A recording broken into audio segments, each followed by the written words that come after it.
Good morning, everyone. This is Drew Bartlett, Executive Director for the South Florida Water Management District. Welcome to the December 3rd edition of the Water Resources Accountability and Collaboration Public Forum Group. We are meeting today from 10 till about 1 o'clock.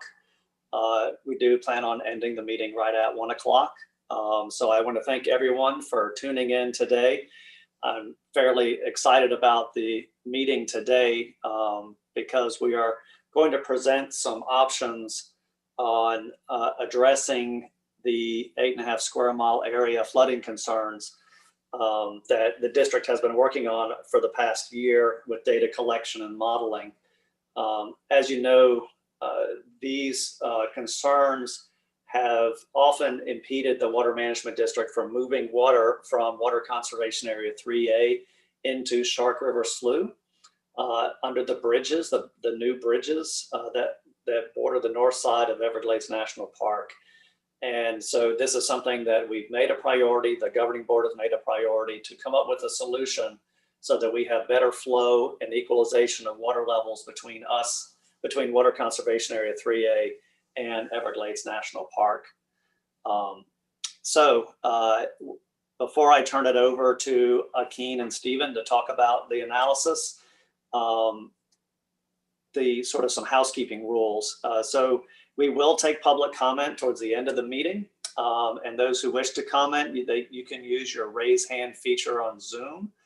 And if you're having trouble with Zoom, you can go to our website, sfwmd.gov, and click the Ask Us button, and we can help you with your Zoom application. For RAC participants, certainly after the presentation, we will be able to have a discussion.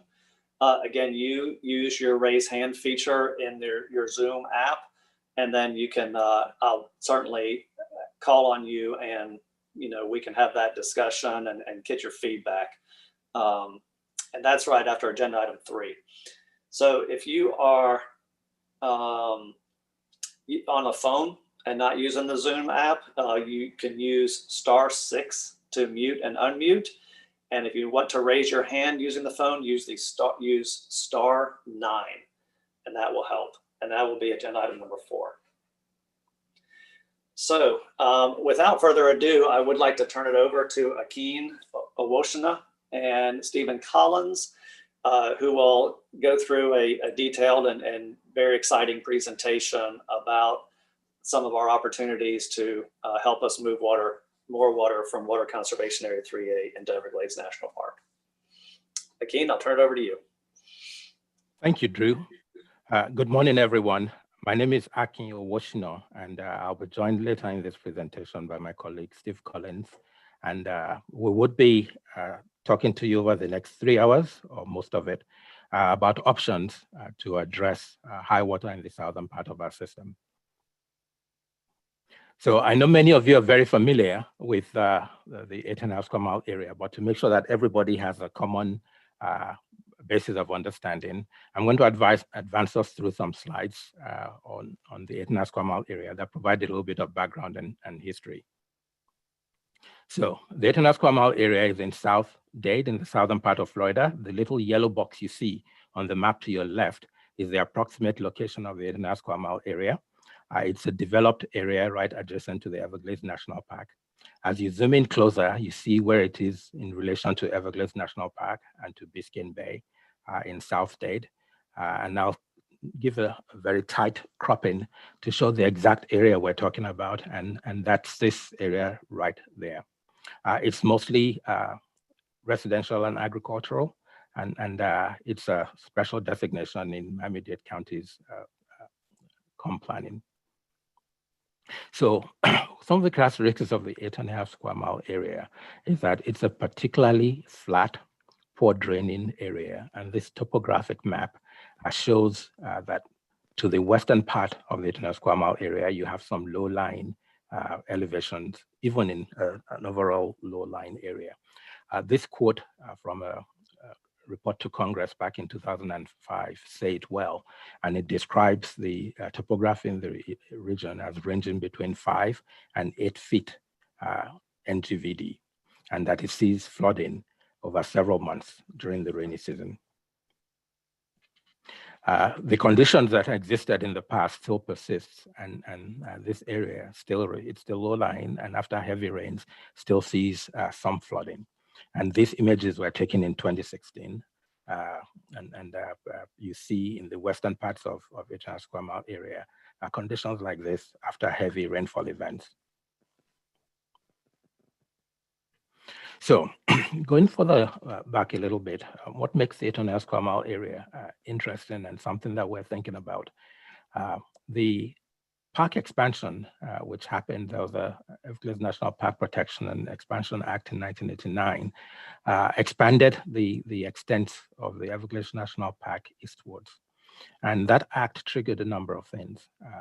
One, with the opportunity provided by the new boundaries of the park, the government was asked to explore the possibility of rehydrating and restoring the hydrology of the expanded areas, opportunities presented by the new boundaries. The act also, in addition to the directive to improve the hydro period, also asked that the Corps of Engineers take a look to make sure that the new restoration would not impact in developed areas to the east of it, especially at 800 square mile area, and were directed to make flood mitigation actions if it were. The Corps did that work, and the Modified Water Deliveries Project, which came out of all that action, had multiple parts to it. There was a conveyance and seepage control features. There was improvement and modification of flows across Tamiami Trail. There was operations of the combined system that needed to be developed, and there was the aspect of providing flood mitigation to 800 square mile area, or what's called the Eastern Everglades at the time. The image that you're looking at to your left had all of the features of the Modified Water Deliveries at the time it was put in place. Some of those were subsequently removed, some changes were made at the end, but essentially that project is completed now and it's in operation. So the plan, when it was first put in place, took a shot at coming up with a concept for providing flood mitigation to the 800 square mile area. The first plan that was proposed was set aside. It was considered unworkable. And the Corps kind of went back and did some additional work and came back with a plan later on. I think in 1999, they did the analysis that looked at several alternative plans, including a complete buyout within the region. And they came in on one alternative called Alternative 6D. It was a mix of acquisition and structural features, and it provided flood mitigation to the 800 square mile area. And I would kind of mention this because it's important that the goal was not to flood proof the area. The goal was to make sure that the area stayed whole, was kept whole, and it was no worse after the restoration efforts had been implemented than it was prior to the modified water deliveries. So these are the key features of Alternative 6D, and listed along with the other features that were part of the original were some modifications that were made later, I think in the 2012, maybe more recent time period. But essentially what you're looking at was a levee that runs along the western edge of a portion of 8.5 square mile area that was to stay developed. There was some acquisition outside of that levee that formed a buffer between the area that's been protected and the Everglades National Park. There was the addition of a seepage collection canal called the C357, which is the blue line that runs through the purple shaded area that represents the 8.5 square mile area. There was also the addition of a structure, the 357 North structure, 357 pump that pumps water into the detention areas further south and connects this project to the C111 South Dade project, essentially. The recent additions were the addition of this canal that runs east-west, called the 358 canal, and a 357 structure that connects that canal to the 357 canal and 357 pump station. A couple of things to note in this artist renderation. You're sitting offline, someplace just south of 8.5 square mile area, looking north. And the red lines to the north, with the arrows coming from them, represent the enhanced flow across Tamiami Trail afforded by the bridge work that's been done. And this kind of shows you in concept, you're bringing additional water to Northeast Shark River Slough. It's going to come by 8.5 square mile area, and the mitigation features were there to make sure that the area remains whole. So I'm going to reuse this graphic. You might all have seen me use a few times. I think it was initially developed during the 2016 high water event and showed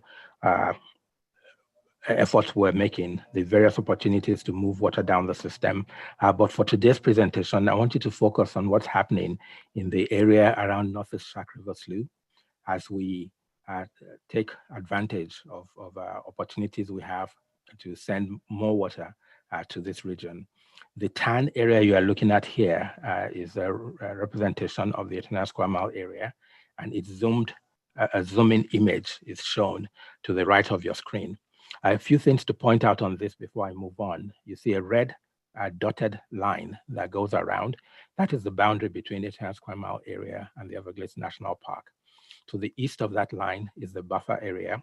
And then to the east of that buffer area, you see the black line that represents the levee that protects 8.5 square mile area from surface water.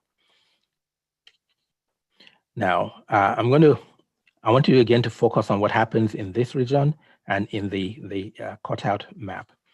What you're looking at there is as you send water into Northeast Shark River Slough, you end up creating weather conditions in Everglades National Park and within the buffer area.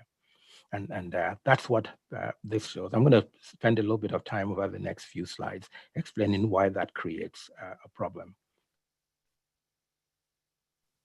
So you're looking at the zoomed in area to the left. You're looking at the C357 canal in the deep blue. I'm going to go ahead and make the water flow with a click of a button. And you see this reddish tan area. It represents the westernmost extent of 8.5 square mile area. And it's that area that is most vulnerable to seeing seepage, increased seepage. The 357 canal provides drainage for just about all of 8.5 square mile area, but this little area here is the farthest you can get from 8.5 square mile area, and it's the closest you are to relatively high water in the buffer or Everglades National Park.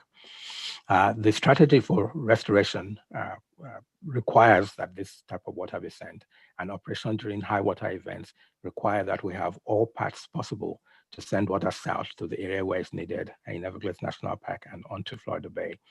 And so the consequence of having this high water is that there is a risk of increased seepage to the 8.5 square mile area. And the image to your right, and I'm going to see if I can animate this, is a sample of rock from the Biscayne Aquifer in South Dade. And it is extremely transmissive. It's porous, it's like Swiss cheese. You can move a whole lot of water through that formation. So while the levee takes care of the surface water and overland components, the high transmissivity allows a fair amount of flow to pass through. Now, for the next couple of slides, I want you to focus on this black line here. It represents a transect that I'm going to use for a couple of cartoons. Now, the direction you'll be looking at will be north, essentially northeast, okay?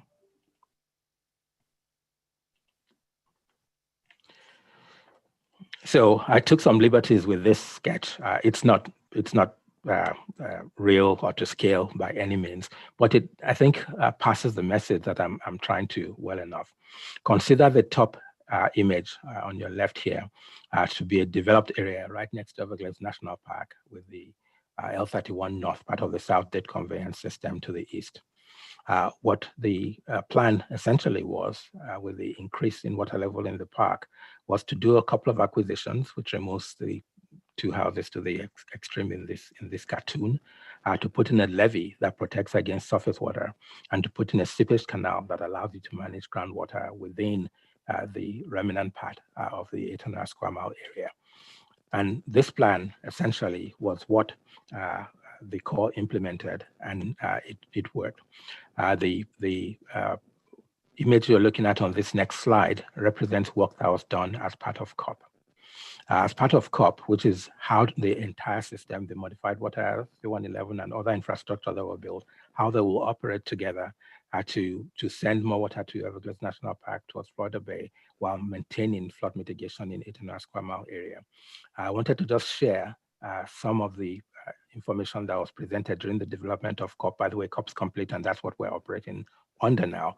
But during that work that was done, we were able to demonstrate, the Corps was able to demonstrate that the features of the modified water deliveries regionally met the requirement. They did a very rigorous look at multiple aspects. They looked at inundation, peak inundation, hydro period, continuous hydro period. It was a fairly rigorous amount of work that was done.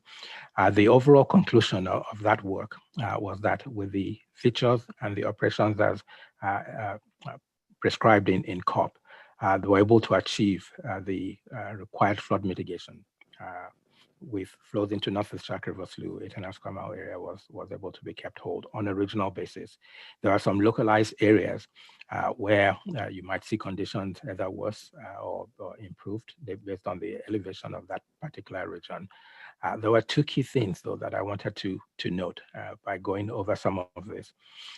COP allows us to operate with the L29 canal or the Tamiami Canal elevated to 8.3 as frequently, but up to 8.5 for up to 90 days each year.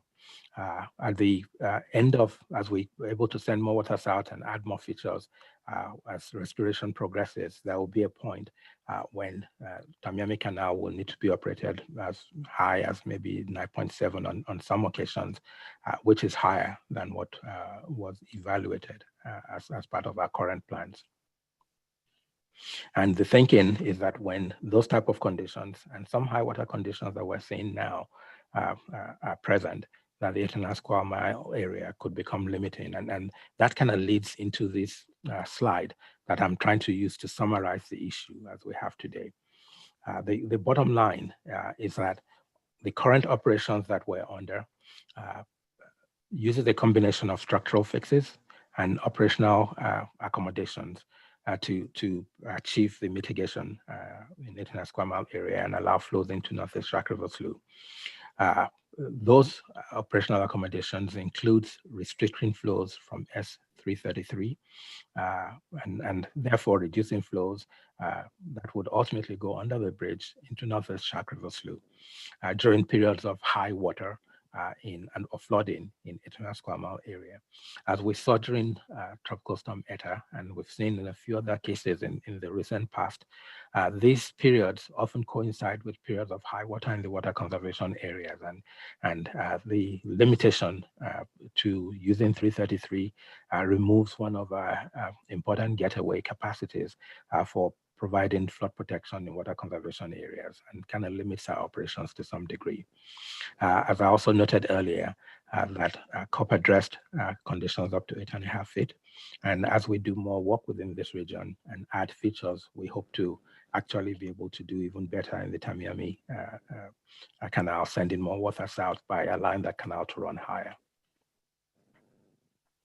So the challenge we were given, or the challenge we took on, was to look and see if there were project or options or course of action that we could take that would allow us, or that would remove this constraint, allow us to operate under high emergency, making continuous releases as desirable from the water conservation areas without affecting the 10 square mile area any further. And we wanted to make sure that whatever the course of action we picked could be integrated into some kind of a long-term strategy to address the region's need. It wasn't going to be something that worked in the short term and needed to be changed, but it could be something that could be rolled into our long-term plans for the area. So that kind of sets the background. And over the next session that we'll be going through, Steve Collins and I, and I'll pass this on to him in a minute, but Steve and I would kind of take you through what we evaluated, the various options that we looked at to try to address this problem and take on the challenge. Again, as I noted, the challenge is can we, despite everything that's been done in that area, can we do a little bit more to make sure that we can continue to discharge or release water from Water Conservation Area 3A to Everglades Natural Park during high water events? And we were asked to look at a combination of options, including structural and non-structural options. So the next several slides will take you through a presentation that highlights the non-structural options that we looked at. Stephen Collins will take that piece. I'll then come back and talk about the structural options, the specific project alternatives that we simulated. Then we'll go through a comparison of the performance of those alternatives and how they were able to affect the desired outcome. We'll summarize the results of the modeling that were done and provide you with some of the preliminary cost estimates we've developed for each of the options that look potentially viable. Steve, at this point, I'll want to pass this on to you. Thank you, Akin, and good morning, everyone. Thank you, RAC members, for allowing me the opportunity to speak to you today. Obviously, the non-structural option is the acquisition of real estate. I thought I'd start out by talking a little bit about our acquisition process, and I'm approaching this from the basis of a willing seller. First, of course, we would identify the target properties. Then we would complete the title work.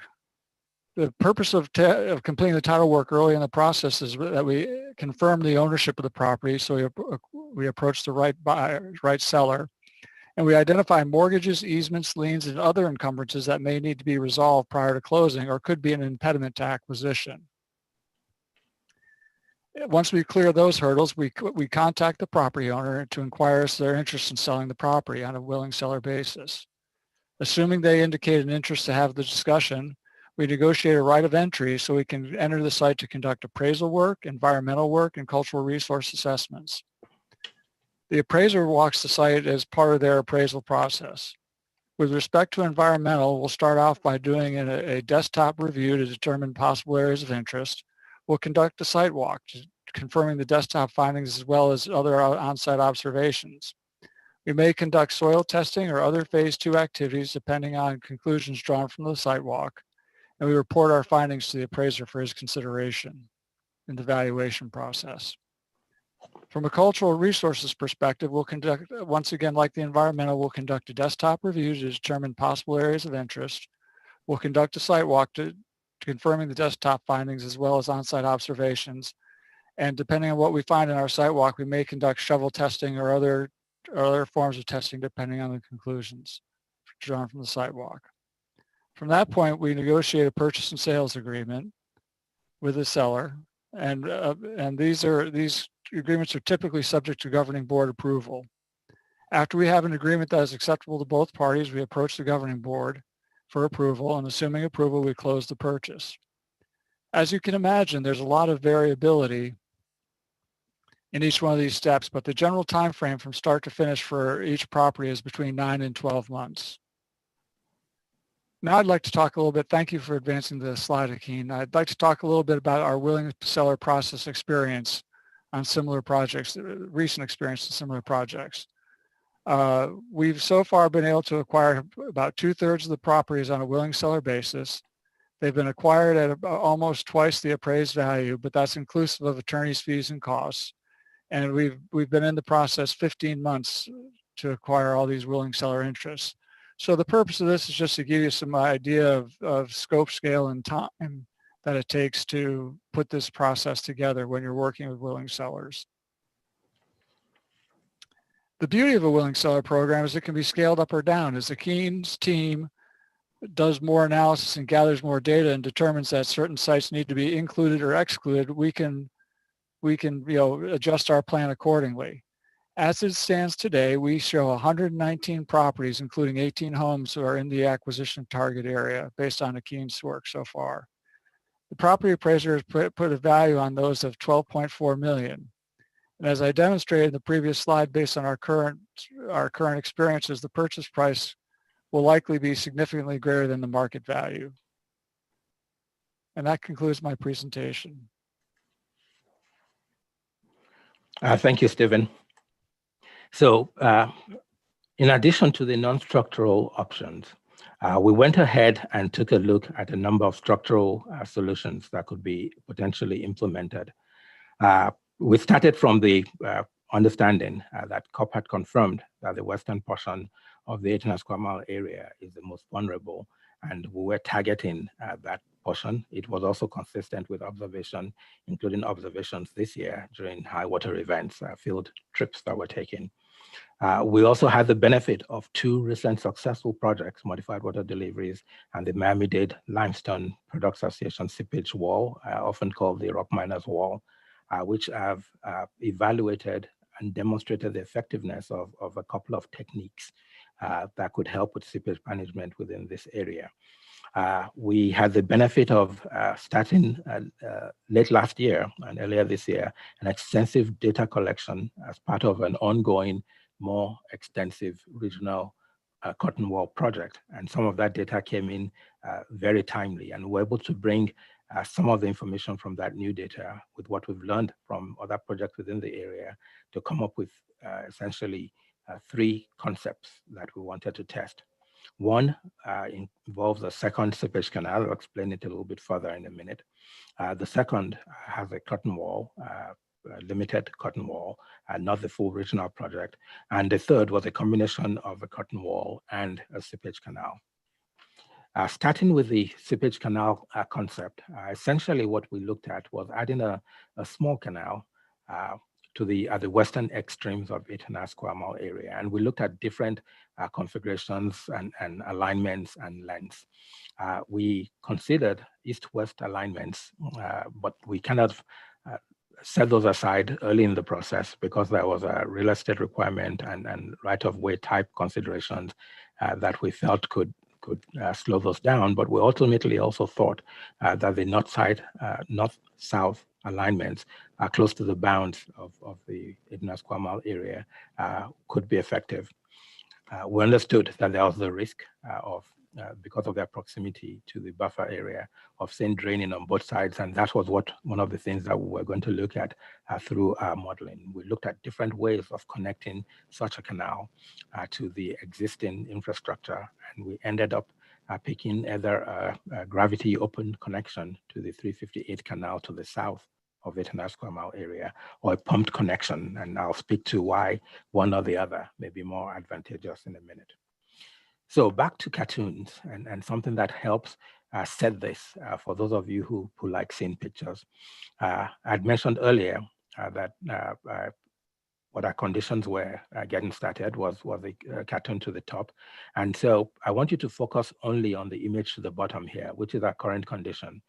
What we're looking at doing with the canal option is introducing a canal right next to that levee. And I'll toggle here up and down if I can to show you essentially what we think this concept will do. Now, this is not a model. And what I'm showing here is just a schematic to help you understand what we hope will happen with the addition of such a canal. It's that we will take that westernmost edge of the 800 square mile area, and that was seeing higher water tables, and we would help manage that right with a canal at just to the west of it. Okay. Now, with that in mind, I wanted to kind of share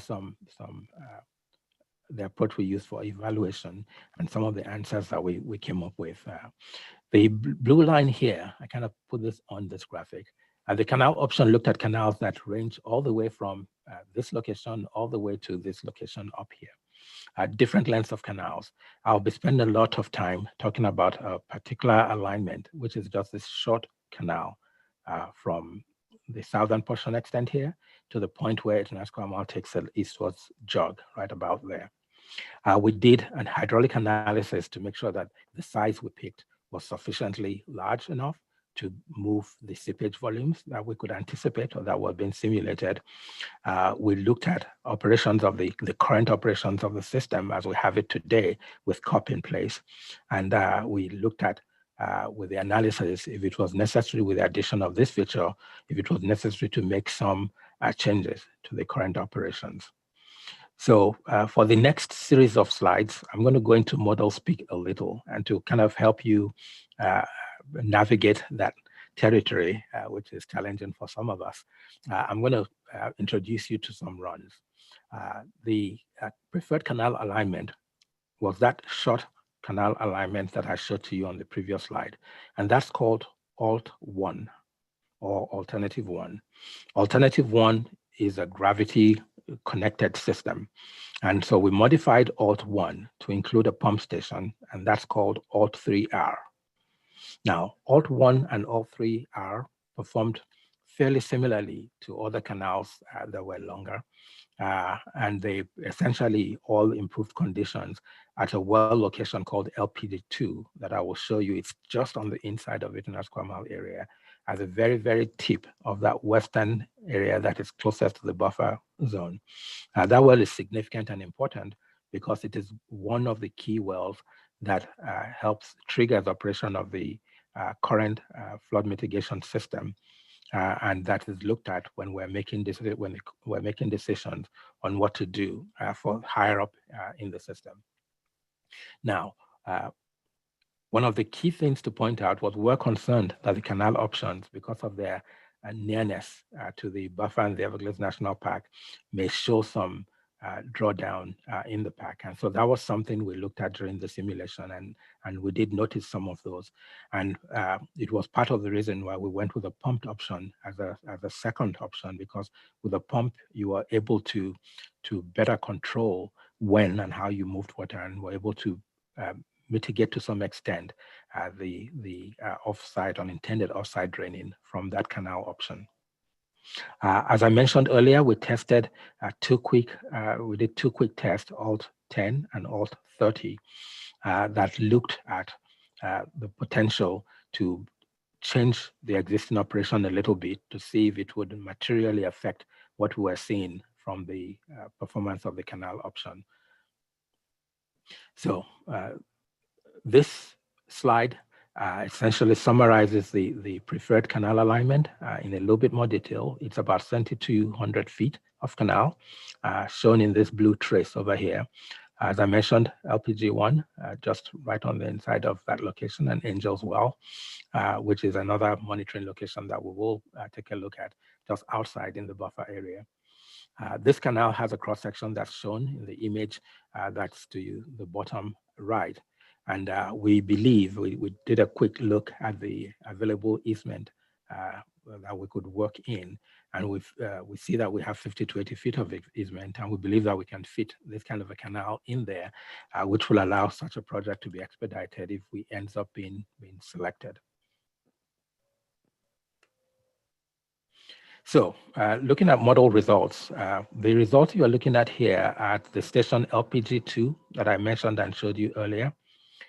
There are two traces, and what you're looking at is the water level in the model cell that represents LPG2. There are two traces on each of the graphs. The first graph is for Alt 1, which is the gravity fed, and the second is for Alt 3R, which is the pumped option of the short canal.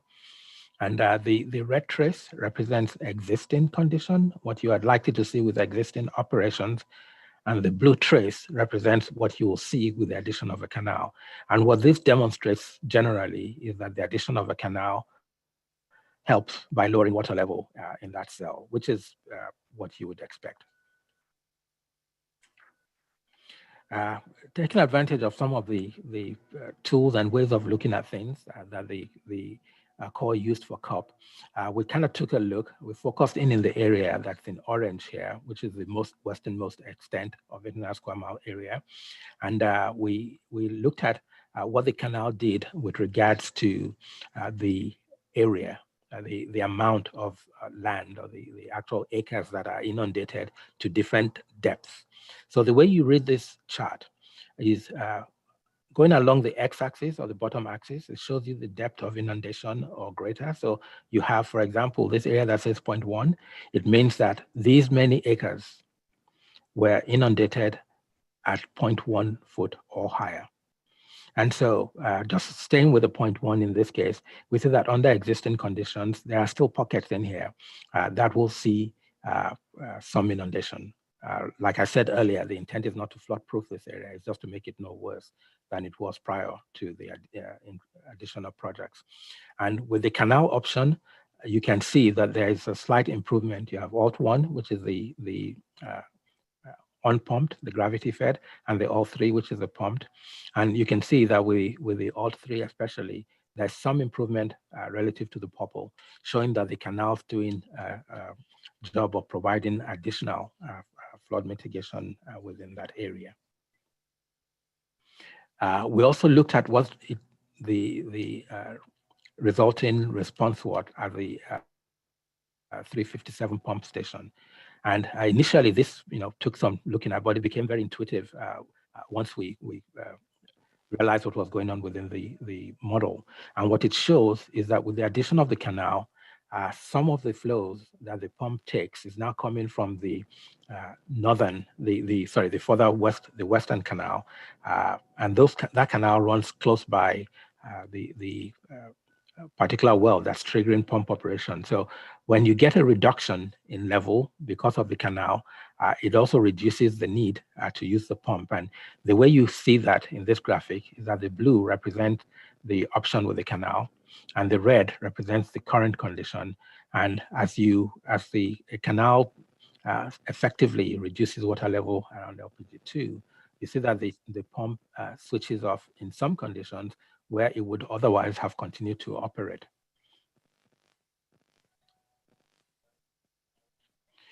Now, looking spatially and trying to understand what's going on, we've looked at a particular point. We've looked at LPG1 in that area, and you can see that area is past drier on this graphic.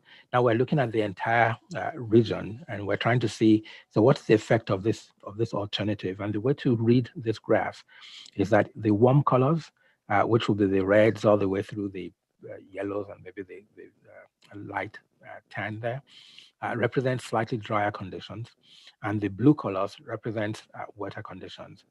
The canal is located right there, and in its northern extent, you can see that it has the most drying effect, and then moves water south, and then connects to the rest of the system. As I mentioned earlier, with the reduced use of the 357, because conditions have become favorable at LPG2, you see a reduced pumping, which allows for less effective removal of water in this part of the system. Obviously, if this option becomes one that we pursue, we'll need to make sure that that reduction doesn't constitute an additional flooding risk.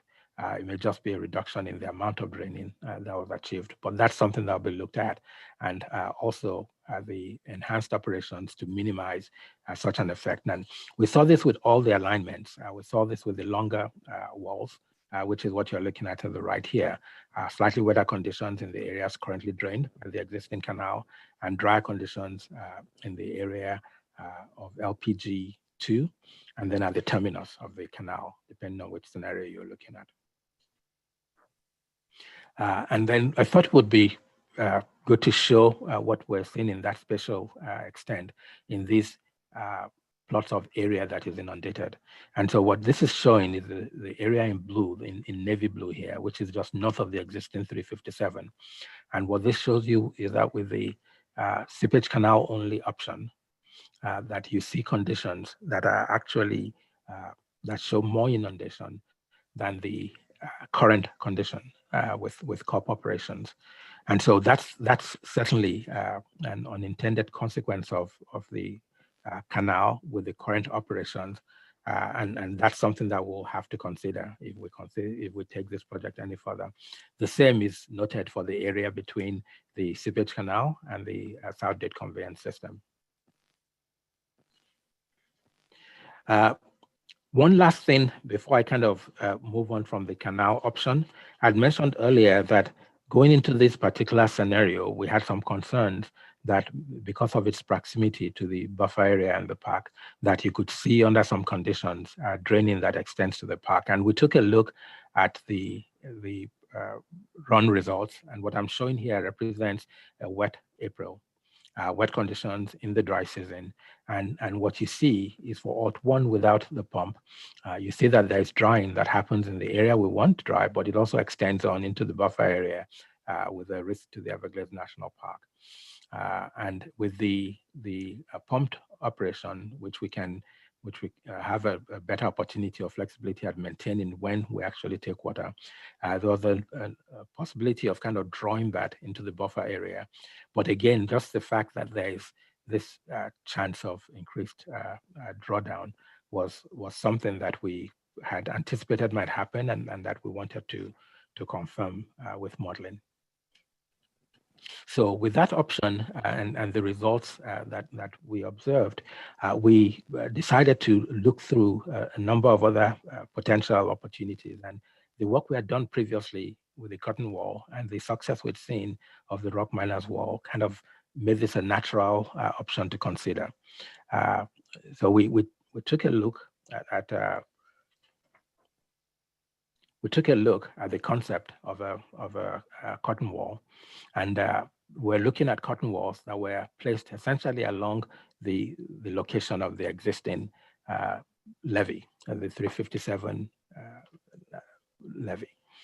And so what we looked at was the possibility of looking at different lengths that will provide the protection to the appropriate areas of a 10 square mile area. And I have shared some of this concept with you in the past, talking about the larger cut of wall project, but I thought it was worth repeating for today's conversation. In South Dade and in all of the conditions we're looking at, we're not looking to stop seepage across the location of the cotton wall. We're looking to reduce seepage. And the concept is essentially you put a semi-permeable material somewhere in the seepage path, so that the seepage flows would have to go through a more restricted formation, slowing it down significantly and reducing the volume of seepage that happens, or it will have to go through a longer seepage path, which will achieve the same effect by delaying the time it takes for the seepage to get across to the other side. And we're exploring like I said, we're looking at how this might work, especially in this area that is the westernmost extent of the 10 square mile area. There have been recent examples, the rock miners wall that you're all familiar with, but there's even a second example that was recently completed by the same group of people that we're looking at, and we believe that this was an alternative that had the opportunity to be done quickly, and that could be integrated into the larger system when we moved on to complete the regional project that we're working through. A couple of additional characteristics of the cotton wall. It's a passive system. It's not managed once you've built it. It's blind to the direction of flow. Whichever side is higher is going to limit flow in either direction, which is good in this case, because it might help keep the water in the park, the restoration water in the park, and keep it out of the developed areas that doesn't need it, or at least reduce the portion of it that comes across. And it works very well with the existing features, in this case, including the 357 canal and the existing 357 pump, enhancing both their ability to be effective. Going back to the cartoon that you're now familiar with, again, just pay attention to that image to the on the bottom, and you're looking at the new feature and what we hope conceptually that its performance would be. We would, of course, evaluate and model this, and I'll share the results with you in the next several slides. So for the cotton wall, we tested 3 lengths. The first length, which I'll spend most of the rest of the presentation focusing on, starts from the bottom location right there and extends all the way to this point. It's the shortest wall, focuses right on this corner that we believe is at most risk. But we also looked at a medium length wall that extends all the way to this point, close to the point where the existing 357 canal makes eastwards turn.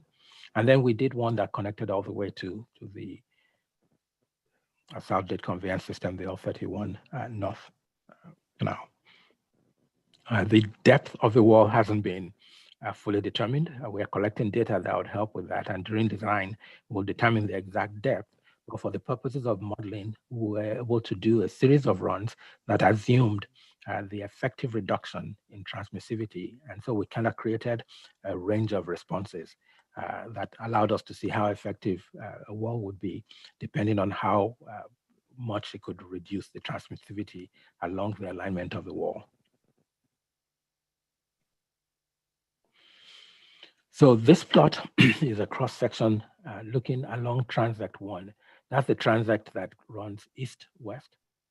It's just south of LPG2. You see the curtain wall close to the extent of that transect. The first point in the transect is out in the buffer area towards Everglades National Park. And the transect runs all the way across the existing 357 and goes to the Southgate conveyance system.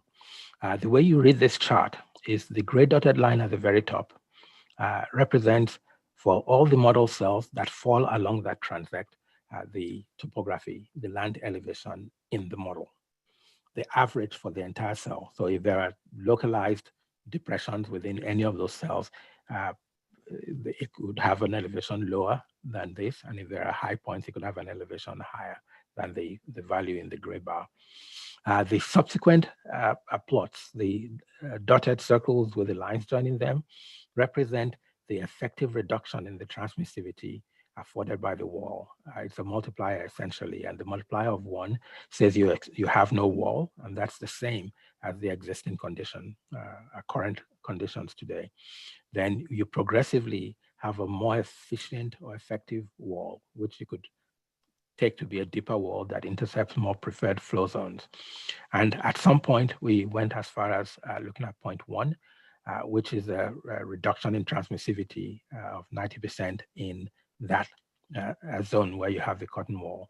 And that is the deep green. And what this shows you is that under today's conditions, you see the water table or the elevation of the water in this region drop as you approach the location of the 357 and stay low all the way through, effectively managing more mitigating flood risk within this area. As you get closer and closer to the western edge, the depth that you are is smaller and smaller. And at some point, as you approach the levee, it ultimately crosses over, and you have, for the average of this cell, you have water levels that are higher. Now, being outside of the levee, that's not a bad thing. Actually, it's a good thing to see restoration in the hydro period outside of the levee. And as you look at the increasing effectiveness of the curtain wall, what you see with the green, dark green colors is that you're able to reduce the water table on the inside of the 8.5 square mile area, especially in that western area. It's not too far as you go further and further east, but on the other side of the levee, you're actually able to keep some of the water that would have otherwise escaped the Northeast Shark River Slough in Northeast Shark River Slough, resulting in a slight increase in depth in that area, which is consistent with our restoration goals and hopes for that area. So I'm going to show you a few things that a few of the data that we've received from some of the bores that we've made in this region. And there are two things I want to point out with this graphic. But before I do, each of the circles here, each of the dots or the points here represents an area where we've either collected boring information to describe the geology or actually done a log to test the formation and see where water is flowing from. And that's what's summarized in this graphic, which is busy. And for those of you who enjoy geology, you could spend some time poring over this. But the things I want to highlight for most of the rest of us are the areas where you see these purple bars.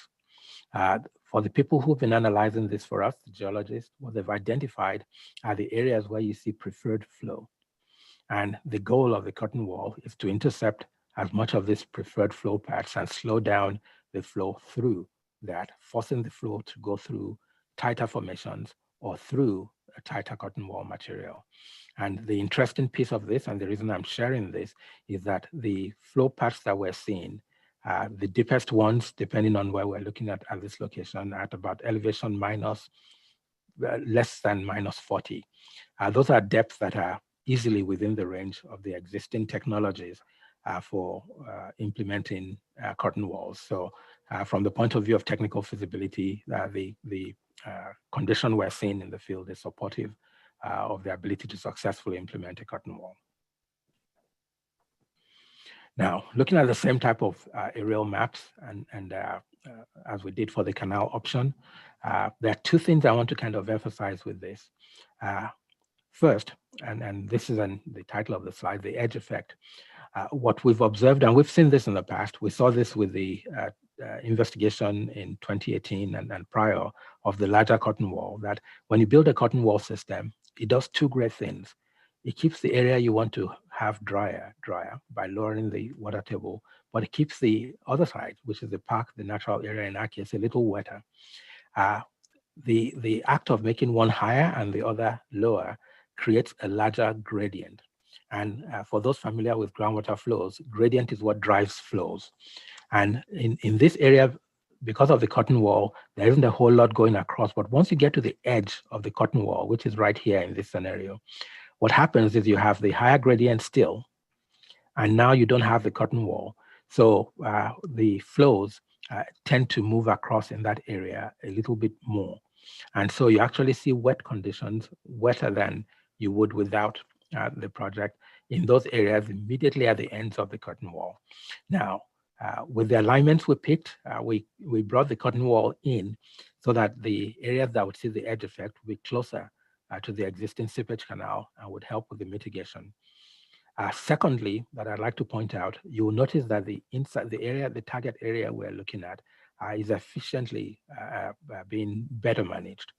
And the well, the LPG2 well is located somewhere in there, would see drier conditions, which means it will trigger less and would operate the 357 pumps less. And because of that, you'll see a little bit of a reduction, some slightly wetter conditions. But as I noted for the canal option, the significance of this is something that we'll have to demonstrate. A little bit of recovery from existing conditions need not be a bad thing, but it's something that we're going to have to look at carefully as we do design. And eventually, if this project is selected, when we operate, we would perhaps use a different trigger location to operate the 357 pump to completely remove this observation. But what this demonstrates clearly is that the curtain wall is able to address the target area very effectively, and that there is a mix of design considerations that will mitigate the edge effect just by virtue of how close we place that to the existing 357 seepage collection canal. So I essentially said everything on this slide, and the concept works. The short wall performs admirably and can be integrated into the larger concept at a later time. But if we're able to advance that project, we'll be able to see benefits in the shorter term. The last bullet on there, again, as I mentioned, we hadn't specified the total depth, but whatever design we ultimately build to be effective must be able to reduce the transmissivity across that seepage front at the location of the curtain wall. And with the experience we've seen in other places, I have every confidence that we should be able to design something that will meet that performance target. So moving on, we haven't looked at the concepts separately. We decided to look at all three together, and we took three scenarios. The short canal pump combination that performed best with the canal case performed equivalently to larger canals and was relatively shorter, meaning that the overall cost of the project, I think, will be more competitive. We took the shortest of the curtain wall options, which again performed very well. And then we combined those two things together. And for the next series of results, model results slides, if you see S canal, that's the short canal. If you see S wall, that's the short wall. And the S wall C is the short wall and canal option. Now, there could be, and there will actually be, when we do the regional project, we'll have to do comprehensive analysis that includes whatever we select for this location as part of a larger system-wide look. But that's something that would follow. That project's ongoing, and the same teams working on both of these. So we're conversant of whatever decisions are made with this project for 18 square mile area. Again, looking at this graphic that similar to what the Corps used with COP, what you're looking at again is, I think before I leave the slide, for the next series of slides, there are two base conditions that I'd like to share. The 83 base, which was used for other works in this area, which represents pre all of these project conditions, and then the current base, which in our case is what's currently in operation, which is COP. So looking at the same type of graphics, and I'd like you to focus now on the red, the blue, and the yellow. The current base and the 83 base you've all seen before if you're part of COP. That shows how our current operations performed relative to the what used to be there historically. So I'm just looking now at the red, which is the canal, the blue, which is the cotton wool by itself, and the yellow, which is the combined cotton wool and canal. And what this shows is that the extent of inundation is reduced. The cotton wool option alone drops that area significantly, and there's additional improvement when you couple that with a canal to the west. And you see this type of performance at the low depth of inundation, and it extends all the way through almost any range of inundation. When you look to the northern part of the system, north of the existing seepage canal, the cotton wool again does well. If you recall, the canal-only option did poorer by allowing some rebound in that area. But the cotton wool actually does a decent job in that part of the system as well. And the cotton wool by itself did really very well and was comparable to what we could get for this part of the system with the cotton wool and canal. Taking a look at other types of metrics that were looked at, this is what's called an exceedance curve. For the non-engineers in the room, just think of it as a curve that shows the percentage of time when water level at a particular location, in this case LPG2, remember just inside the 18 square mile area. This shows the percentage of the time when those water levels are at a particular level or higher. Essentially for this graph, 0 represents land surface because it's normalized. So this tells you that historic conditions, 20% of the time, you used to see water above ground inside that area of 18 square mile area. With all of these options, you see that that percent of time drops, and with the cotton wool option, you see it's actually significantly reduced. The one thing that I'd like to note, however, is that all of these options, even though they drop the inundation, they result in, you still have relatively higher groundwater level, or that represents a loss in ground storage than the historic, but it's below ground. And so that's something, just want to make sure that we point out. And looking outside of 18 square mile area into the buffer area, there's another well that's commonly used called the Angels Well. And looking at the performance at Angels Well, remember on the outside, this is the area where you're hoping to restore hydrology. What you're able to show is that the hydro period, the amount of time that the water is above grade, is significantly improved with existing conditions and continue to be improved with the cutoff wall and the combination cutoff wall and canal. As we saw earlier in the aerial maps, however, the canal by itself kind of drops the depth of inundation in this area, and that is what was observed by that draining in the aerial maps that I shared with you earlier. Looking again at LPG2, and I wanted to make a particular statement with this particular graphic, so I'm gonna share this again. This is that same plot you saw of the water level in the cell that represents LPG2, and we're looking at a period in a wet year that had a big event.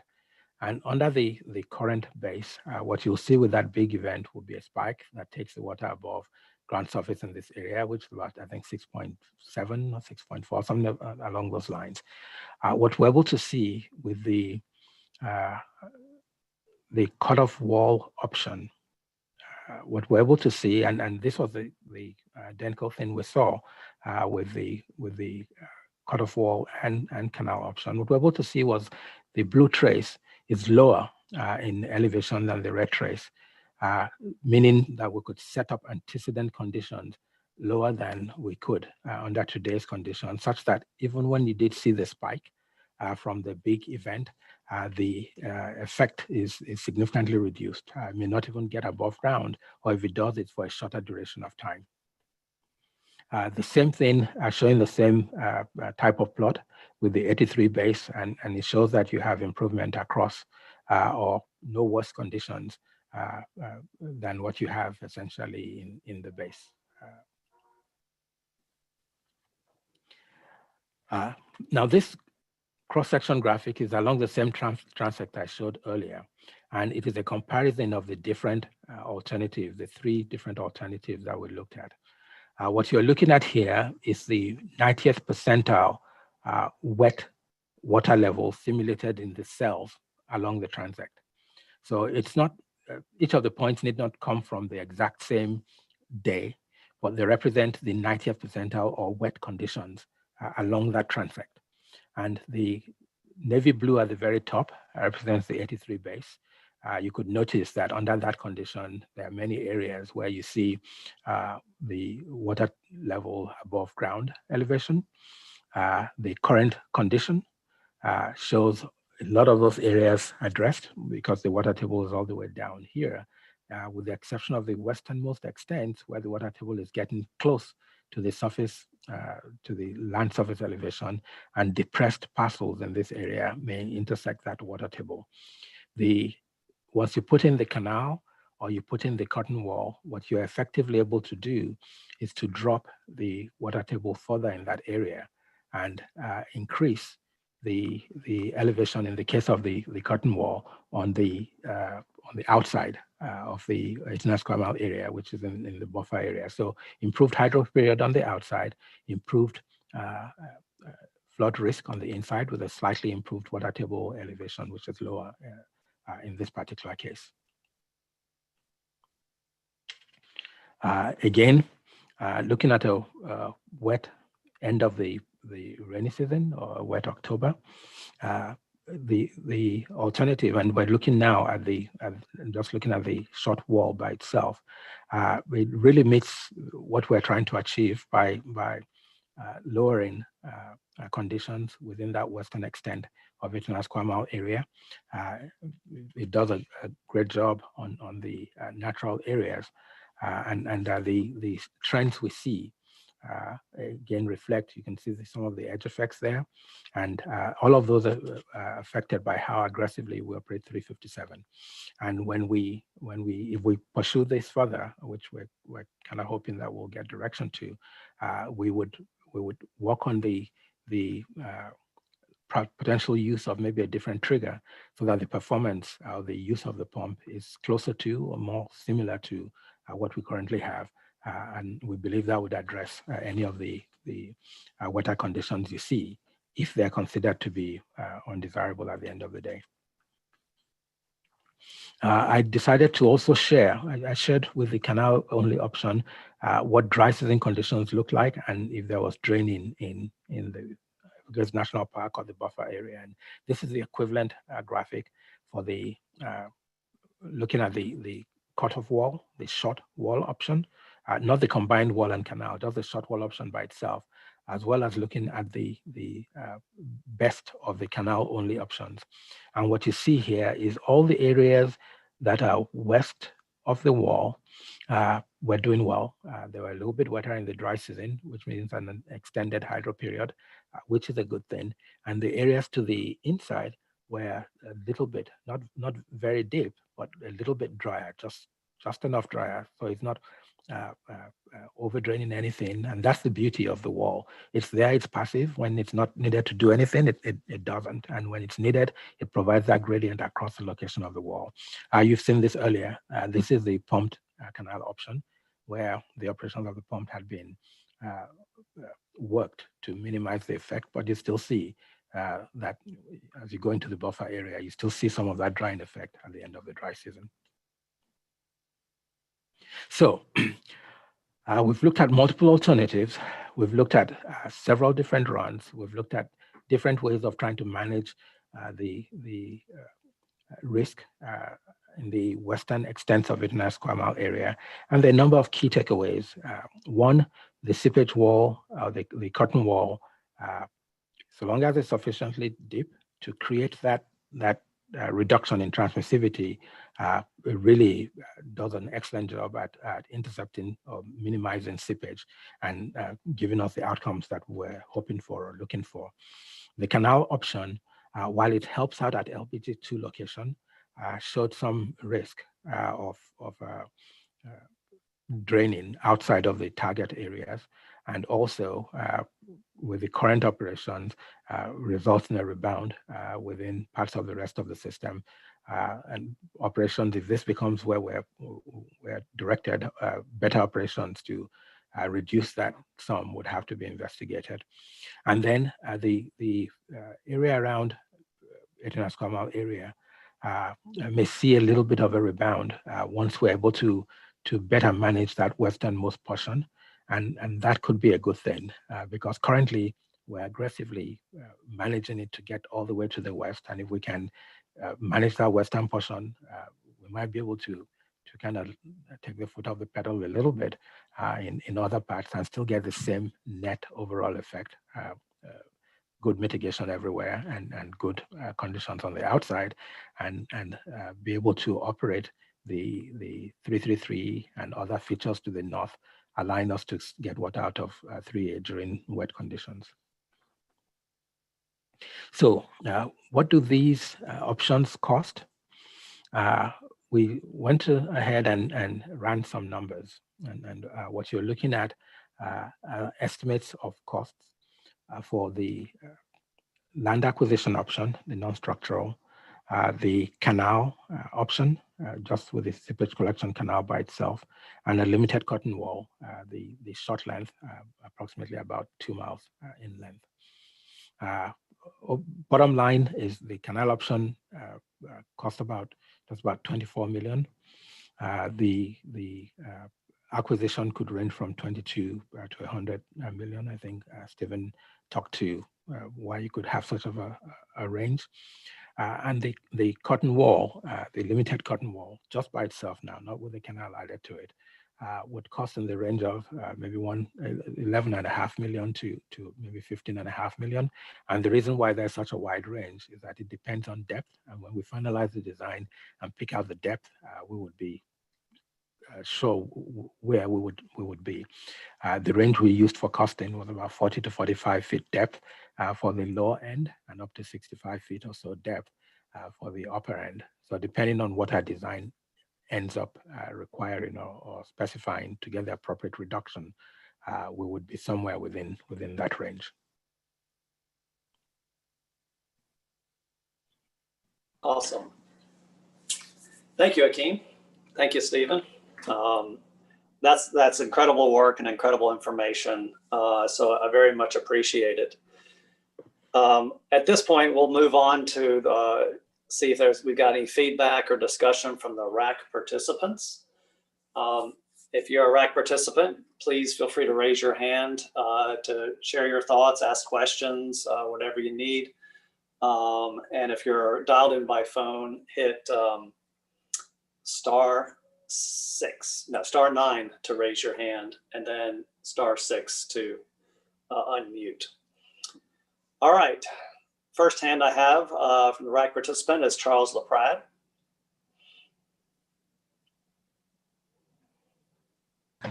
Morning, everybody. Great presentation. Thank you. Can you hear me? We can hear you fine. Thanks. Thank you. A lot of good work there. We continually down this way hear how 8.5 is a problem area to making things happen. And this looks like we have a pretty clear direction of what provides the most cost benefit and also the most options to make things work for both sides. And I would look strongly at that curtain wall and what it can provide to everybody and those options going forward. Faster, cheaper, and more effective. It's kind of a no-brainer. Thank you. Thank you, Charles. Tom Reinert.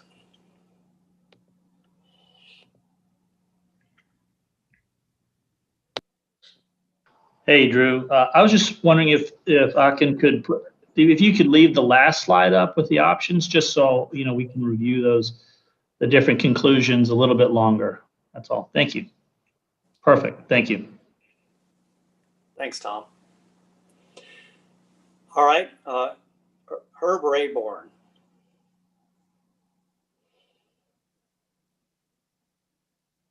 Good morning, everybody. Fantastic presentation, very interesting topic. I had a quick kind of heady question for Akeen, more out of curiosity than anything, but I am interested, Akeen, in a better understanding if you all have pursued it yet on the correlation or how you're going to correlate the reductions in transmissivity to curtain wall depths. Yeah, thank you. And that's a good question. And it's something that we have not, we don't have the answers to that just yet, but we have everything to use to develop the answers.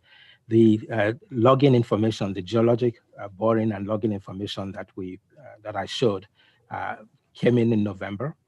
It's been synthesized and put together, and we're hopeful that within the next couple of weeks, actually, we'll be able to take a look at focused, very tight closing models that will show the how flows will be reduced or how transmissivity will be reduced when you put in a 3-foot or so slurry wall with characteristics that are many orders of magnitude tighter than the formation in South Dade.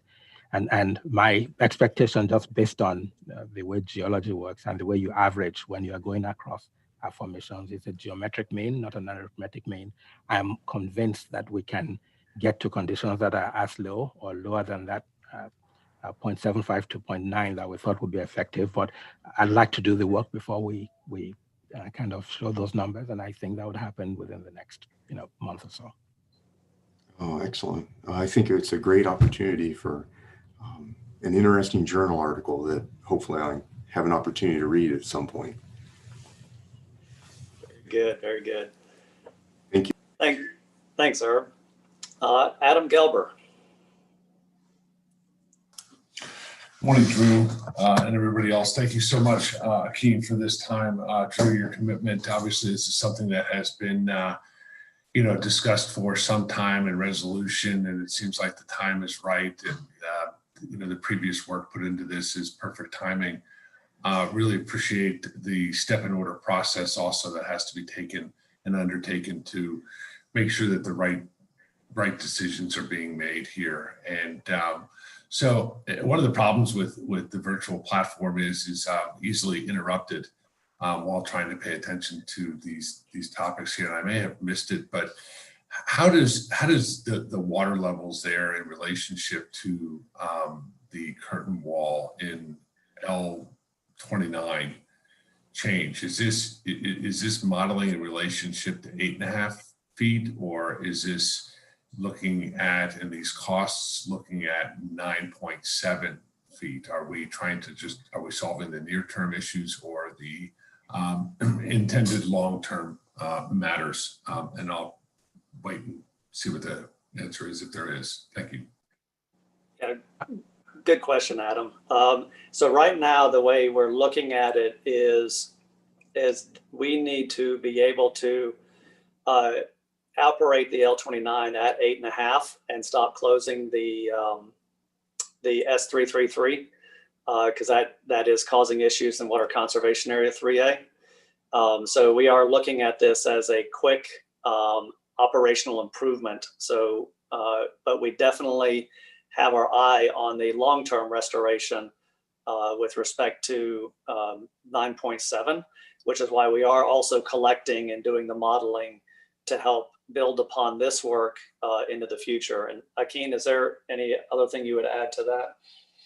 No, I think you captured it well. I think the only other thing I could add was the modeling that's shown here is looking at existing conditions. So it's up to 8.5, and you mentioned that also. Okay. Thank you so much for that, Drew. And I understand and completely agree with trying to find a near-term fix. And we look forward to the Park Service and Interior look forward to continuing to work on this matter with you in the district as well. Thank you so much again for your efforts. Over. Thanks, Adam. All right, Lieutenant Colonel Polk.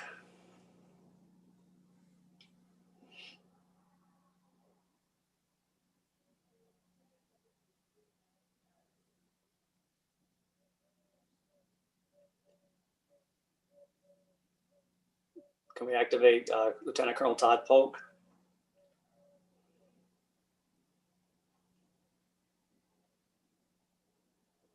Okay. Kara Kapp.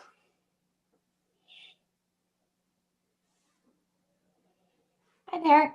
Thanks, Drew. Good morning, everyone. Akin, thank you so much for that presentation. This has really been like a breath of fresh air to see, because in all of the years that all of us have been working on Everglades restoration, clearly the 8.5 square mile area is that just infamous roadblock. As soon as you hear that name, you know that it's going to be equated with, issues sending water south. So thank you so much to the entire team for putting this together.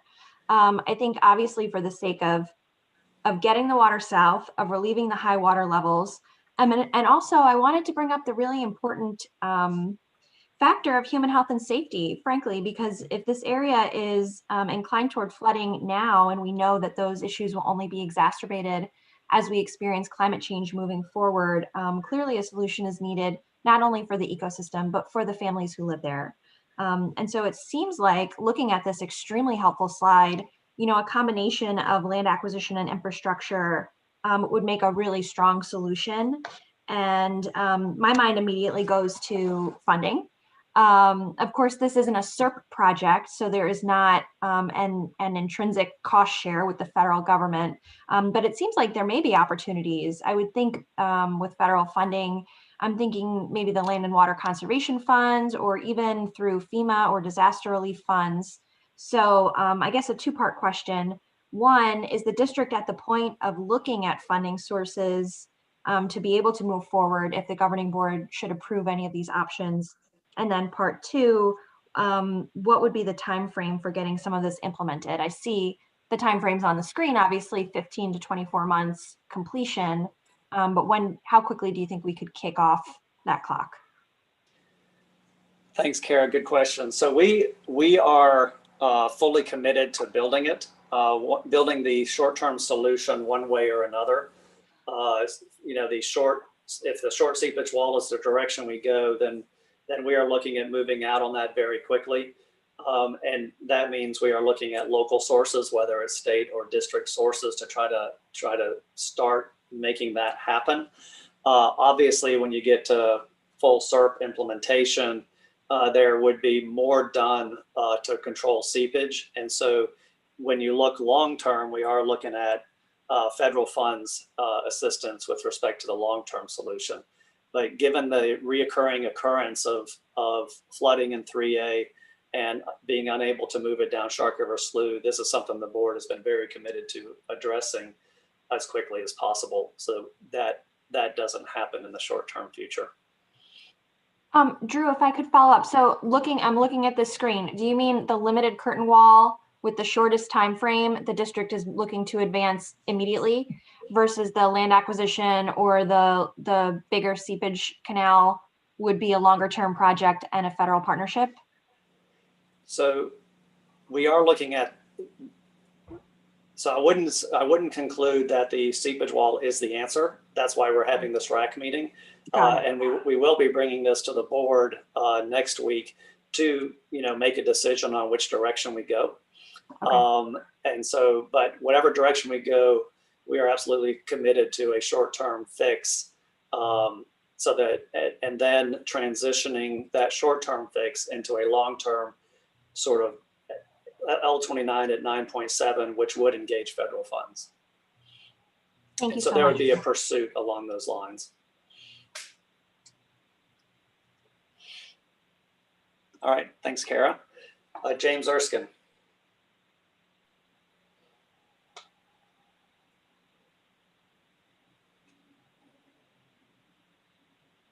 There we go. I got it now. I hit the unmute button. Drew, thank you very much for putting this on the agenda today. I think everyone around this table knows that we have an incredibly high water situation in the Everglades wildlife management areas, and this is an extremely important step in the process. Great presentation, and thanks your staff for doing this investigation. We fully support this investigation down this path and looking at this and looking at solutions that'll get us through a short-term solution, always keeping in mind that end game of 9.7 in the L29 canal. One of my questions was already answered, that we've had quite a discussion around 8.5 in the canal. I'll ask a technical question to Akeem. Looking at what I saw in the modeling results and comparing that to the conditions we have today and what was seen in the real world, does he see a good alignment there? It looked like the curtain wall and canal brought it down about a foot on that inside of the 8.5 square mile. Does he see that as a good alignment with the conditions that we've experienced over, say, the last year, or we experienced close to home? Thank you. Thanks. That's a great question, James. The larger modeling effort that we did for the more regional wall is where we've been doing some of the comparison with what we've seen historically, how the system's performing.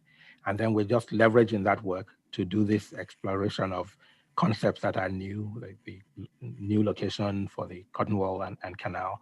So from that larger effort, we're seeing a fairly good match between what the modeling indicates and how the system performs. Now, the exact depth, showing a foot in an area may not match accurately, but generally showing that a region is wetter, that matches. There's a slide I think I had in the deck somewhere, and I didn't speak to it, but it showed the entire area, and it included the areas where we had flooding complaints during the most recent high water conditions. And they are in exactly those same places where the COP modeling, the modeling that's been done as part of efforts in this region, suggests that you have potential flood, higher flood risk. So there's a good alignment in what we're seeing in the field and what we've simulated in models in determining which area will be wetter. But the actual depth of inundation is one of those things where it's not a one-to-one. And part of the reason is that in modeling, you make some, you lump some things. So your topography, for example, in an entire cell is one elevation. But in the real world, in that one cell, there are higher areas, house pads and things like that, lower areas, low fields, and even lower areas, maybe ponds, and you use an average depth in your model. So so long as you can make that leap so that you're looking at a particular result of a model and interpreting it properly, we're satisfied with the match we're seeing. Great, and that's kind of that's the answer I was looking for. I know when you jump from the model world to the real world, you got to use extreme caution. But to hear from you and your staff that there's good alignment there with what you're seeing, that's very positive. Well, I'll just say that we're supportive of the direction the board takes on this. Some action down here would be great. And being able to use the 333 structures and move the water from the Everglades wildlife management areas to Northeast Sharp River Slough takes the water from an area where it's being constrained and there are negative ecological attributes to that, and it puts it into an area that's unconstrained where you get an increased flow velocity, and there's all kinds of positive ecological attributes to that. So it takes a situation that's detrimental and turns it into a win-win situation. Thank you very much for this information. Over. Thanks. Lee Hefty? Good morning. Let me start by complimenting you on a fantastic presentation. Keen, you've done great work, you and your team there at the district.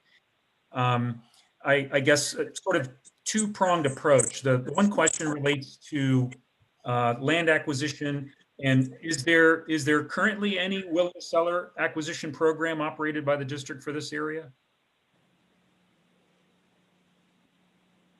Stephen, I believe there is not for the 8.5 square mile area. We do have land acquisition programs down associated with the C111, but not currently for the 8.5 square mile area. That's correct, Drew.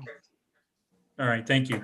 And in terms of the future conditions, and you know, this has already kind of been discussed by some of the other commenters.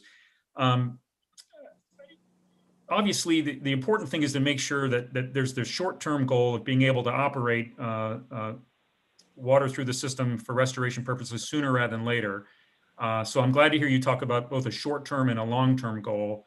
And I guess the question would be, in terms of a long-term goal, it would be important to at least establish an option for a willing seller acquisition into the future, because the concern with climate change and how weather patterns may affect us in the future, and for some of these areas that are vulnerable, it would be great to have an option for the folks that are out there with properties when they're ready to move on.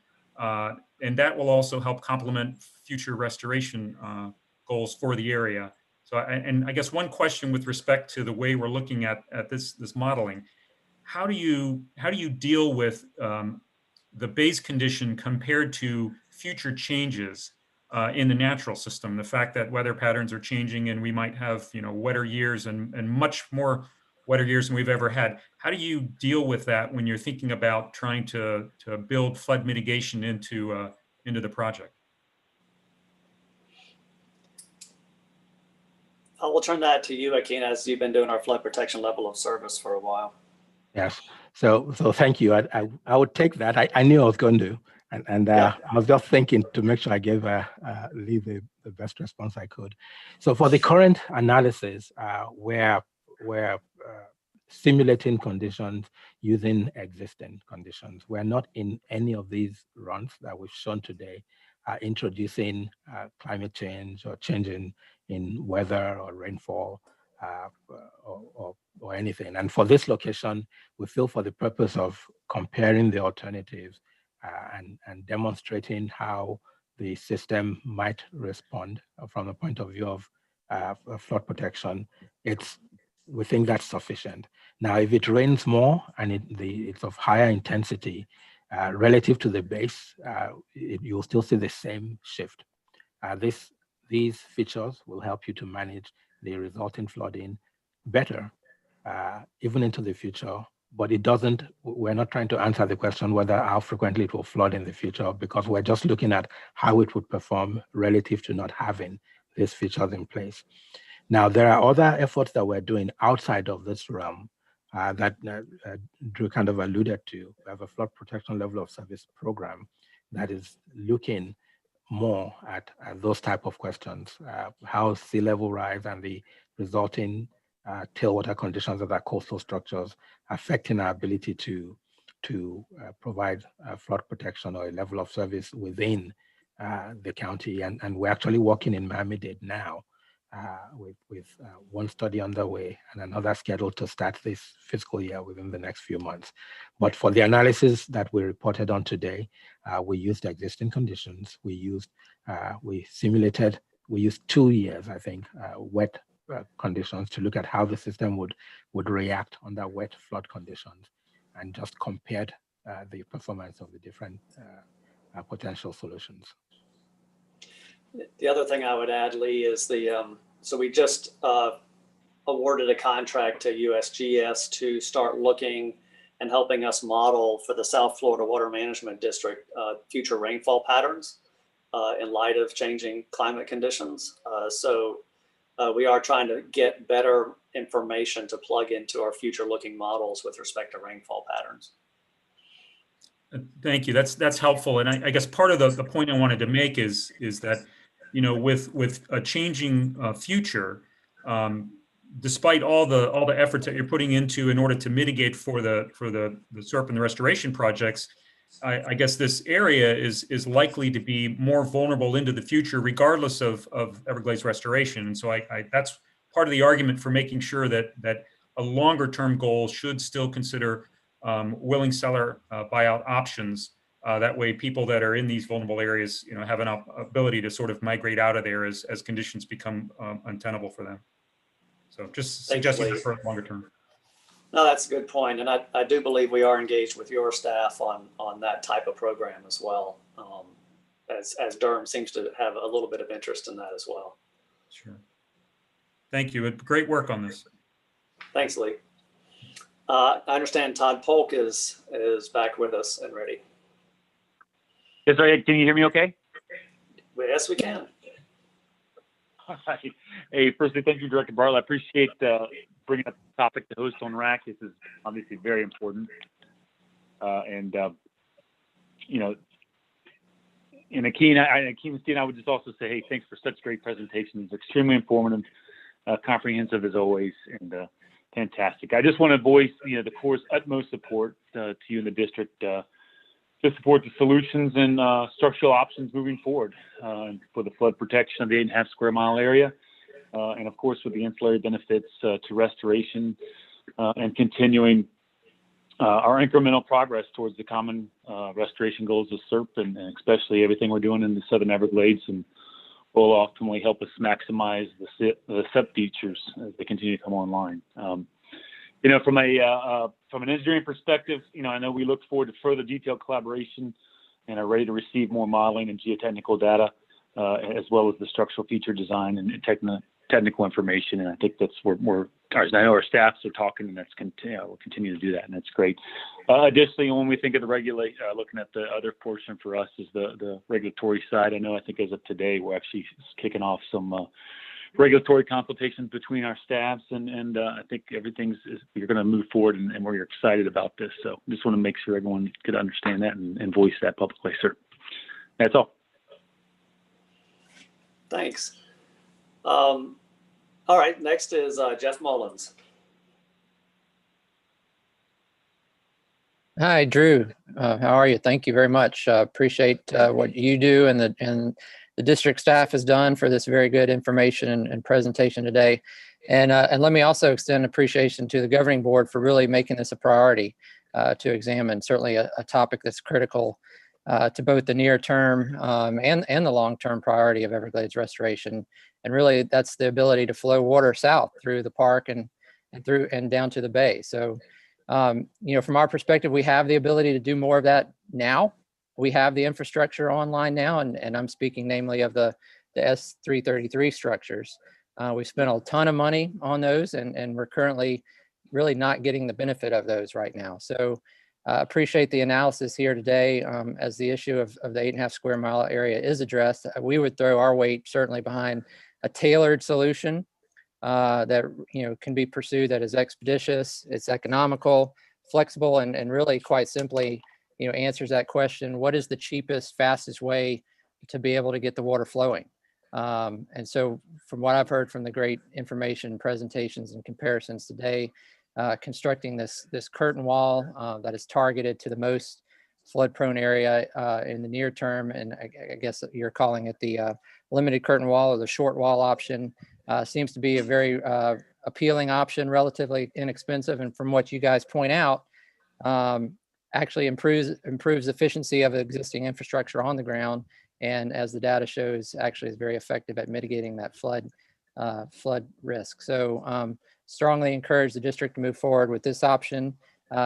Do have a couple of questions, if you don't mind.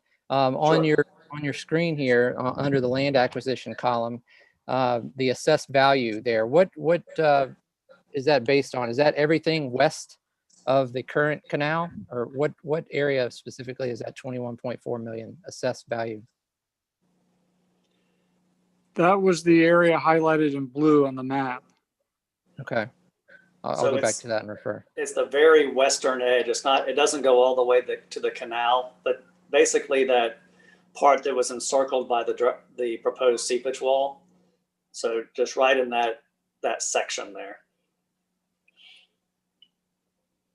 Okay. And In we that- have revised those numbers, so they're slightly lower than depicted on that slide. Okay.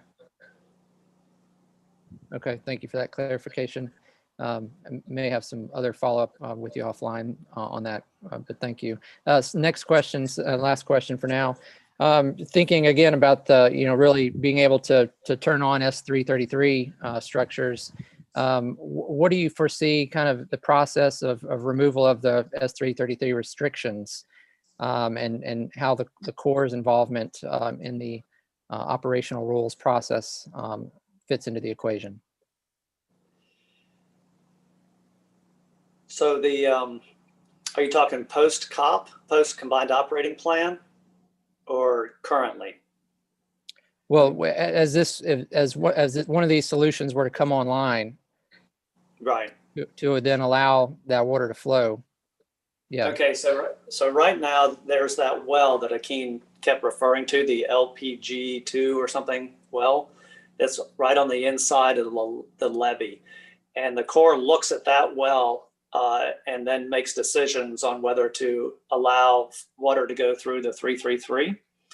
And so our interest is basically taking care of that corner so that that well does not go above ground and that well stays low, so that the decision to close 333 is not made. And so that's, I think Akeem went back to a slide to kind of represent that.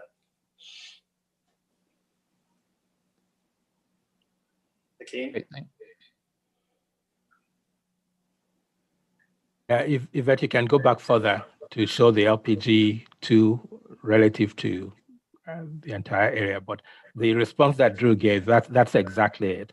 By managing that part of the system lower, even under current conditions, there is the trigger to stop operation at 333 operates less frequently. However, I think more importantly, and Lieutenant Colonel Polk mentioned this, is that we're always in conversation with our colleagues at the Corps. And if this project one of these components were to move forward, we would arrive at together at what kind of operational changes or accommodations will need to be made so that the goal of continuing to operate and provide flood protection in 3A is maximized. So, Thank you. Thank you again. Appreciate the great information today. Thanks, Jeff. Richard Pinsky. Thank you, Drew. And I'm looking at the total presentation we had, which covered a little bit more than an hour, and I'm sure Akeem needs to be complimented for putting a great presentation together. I have a few different questions, and it's not so much what we saw, it is what I didn't see in the presentation. And I'm thinking fast forwarding to when this is going to come before the board. And we're trying to solve, you're trying to solve an equation. And that's a combination of what was just said, making sure that the 333 is turned on and operating when you need it, and its maximum potential, what it was designed for. At the same time, you said that we're trying to solve for 9.7 in the L29. What I didn't see, you presented options to achieve those goals by doing these workarounds, but I didn't see a single slide on what would happen if if the land acquisition took place and those properties were all gone.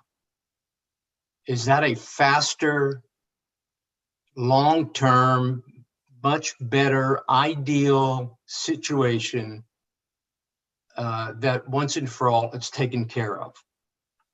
And I think if the board were looking at this, if I were a governing board member, I would want to say, okay, Akeen, you're trying to solve for 9.7 in the L29.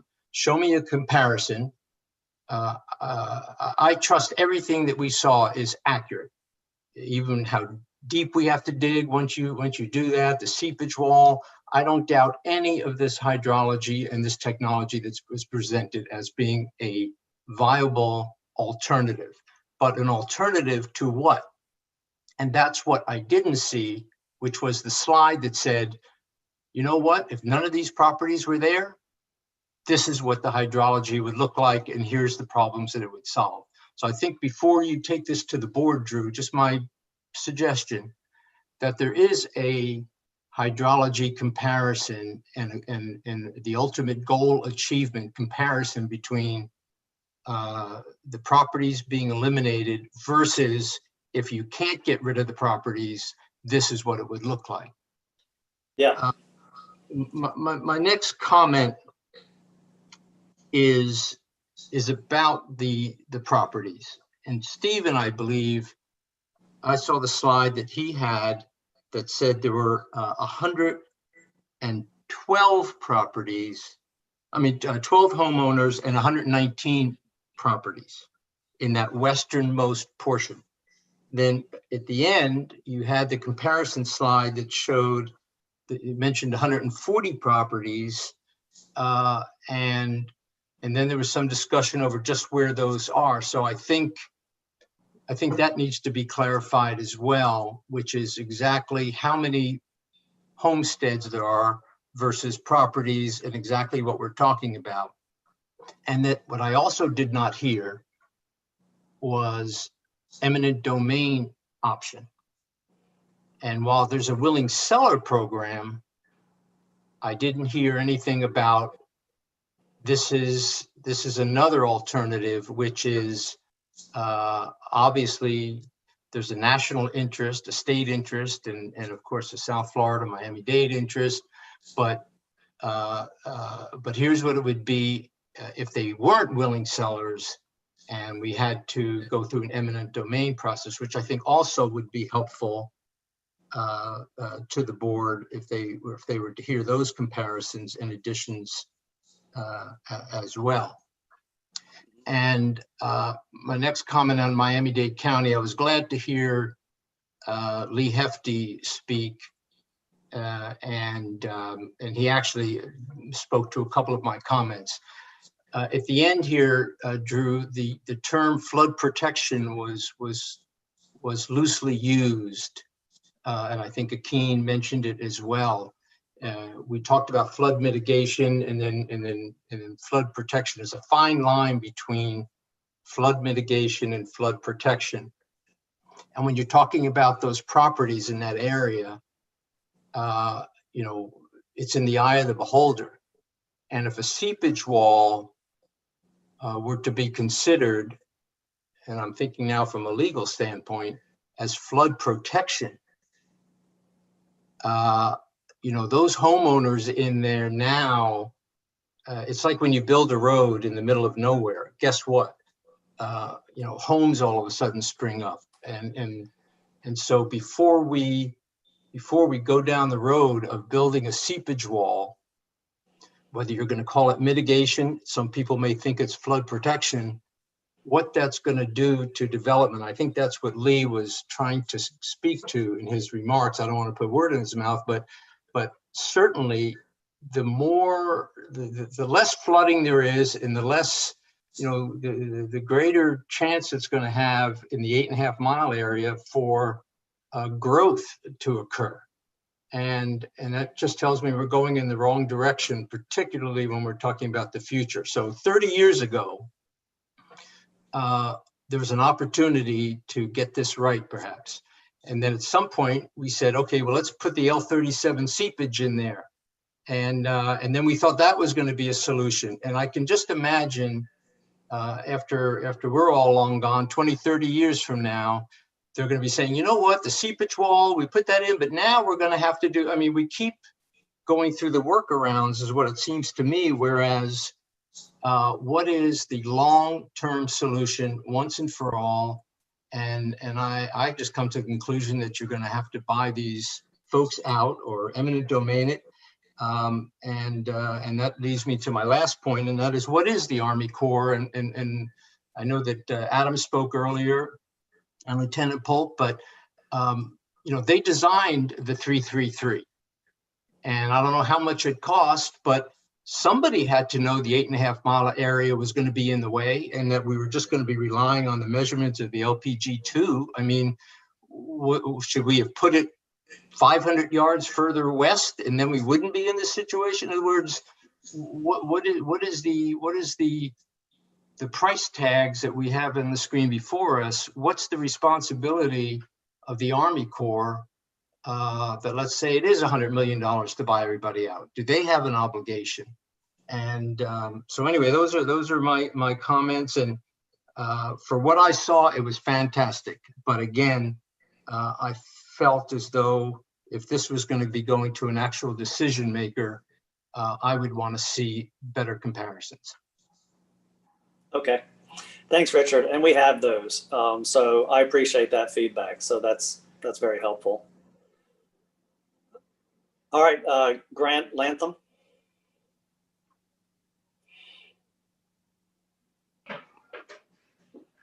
All right, can you hear me now? Yeah, we can hear you, Grant. Great, okay. Yeah, it was a great presentation, a really good job, a lot of great detail. That's great to see. A couple things I just want to mention. One on the eminent domain thing. I'm not a real big fan of eminent domain. Never have been. The willing seller program, I think, is the way to go. Eminent domain is fine for people until they show up for your property or your house. So I've never been a fan of that. I have one question on the two of the choices, the seepage collection canal or the limited curtain wall. And I know that there are businesses out there, nurseries and landscapers. A lot of them have irrigation wells. So I'm thinking probably when they put in their wells, they were put in at an elevation in reference to the hydrology that was there at the time. If we do the seepage collection canal or the limited curtain wall, will that negatively affect anybody out there with a private well? That may be a shallower well. So that's my one question. Is that a possibility they could be affected, especially in a drought condition? Thanks, Grant. Akin, you want to talk about that? Sure. Yeah. The area in South Dade, actually, it's the most unique area to ever be with regards to groundwater. You saw the rock, the image of the rock. It's like Swiss cheese. The water moves very, very quickly, and the seepage wall doesn't completely. The curtain wall doesn't completely stop seepage. All it does is slows it down a little. So with all of what we've done, the efficiency or the improvement we're seeing is a reduction that's in the order of inches to a foot, and that will not affect anybody's pump that is using a shallow well. I think ultimately from what we've seen, not just with this particular analysis, but other analysis we've done in the area, it's that the water table remains close to the surface, maybe a foot drop at the most wherever we see it, and pumps are able to continue to work just fine. If they're still taking the same volumes, their net regional impacts will still be the same. They're extracting the same volume. But what happens during those wettest conditions is what we're trying to target. And at that point, the goal is just to keep the restoration water in the park, and whatever happens on the inside will result in a net reduction, which is a good thing during the super wet conditions. Okay, all right, very good. Thank you for that detailed explanation. Thanks, Grant. Yes. Doug Gaston.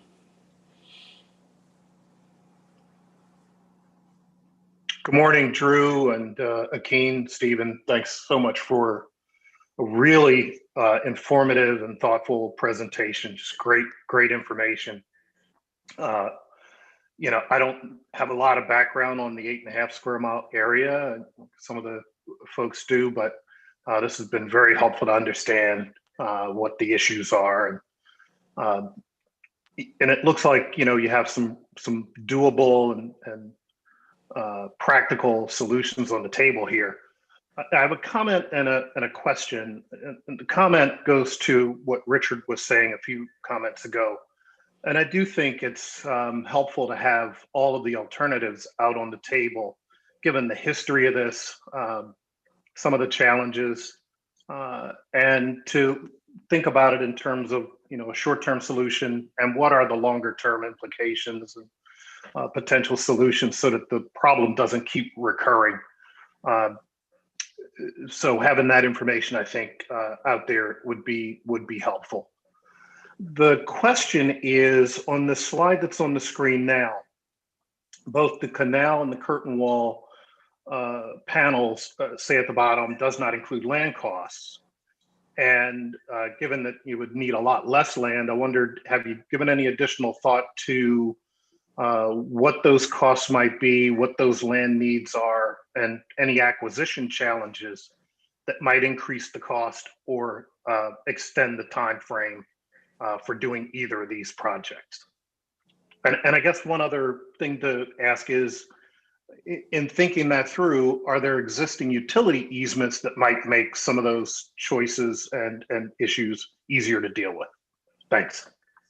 Great presentation. Thank you, Doug.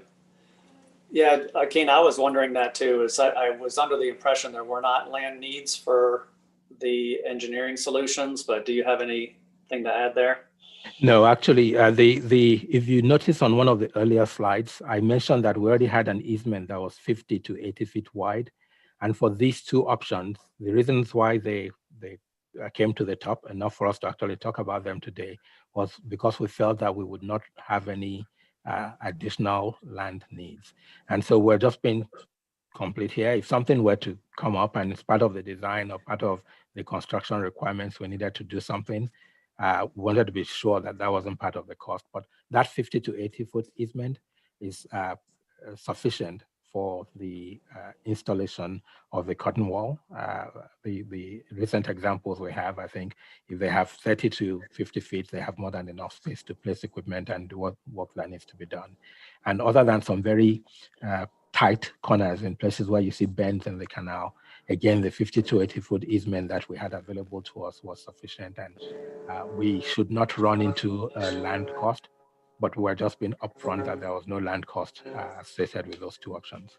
But that's a good question, and maybe in describing it next time, I should mention that we don't anticipate land cost. Thanks, Akin. Inger Hansen.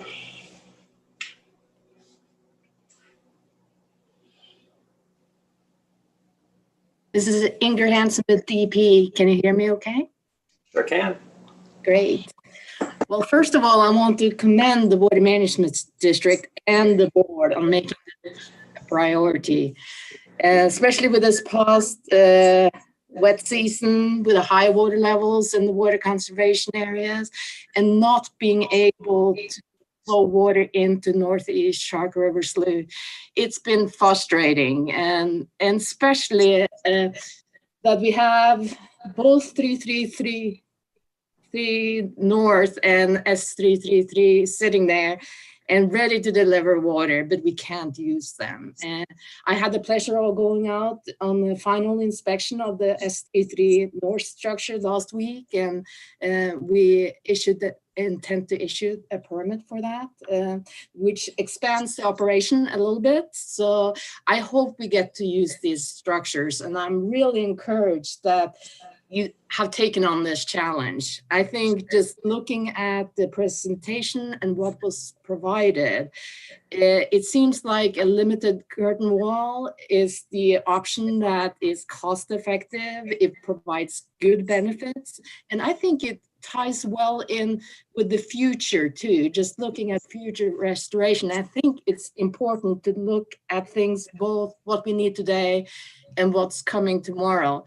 A lot of projects are underway, and I think, we have to, when we go forward with these projects, we have to ensure that we can deal with existing conditions, but also future conditions. And I think there is some, I thought it was really interesting with the seepage collection canal, and even the option where you had the small pump that actually helped in manage that seepage canal on the west side, and how that potentially could reduce your pumpage and you could manage the system better by doing that.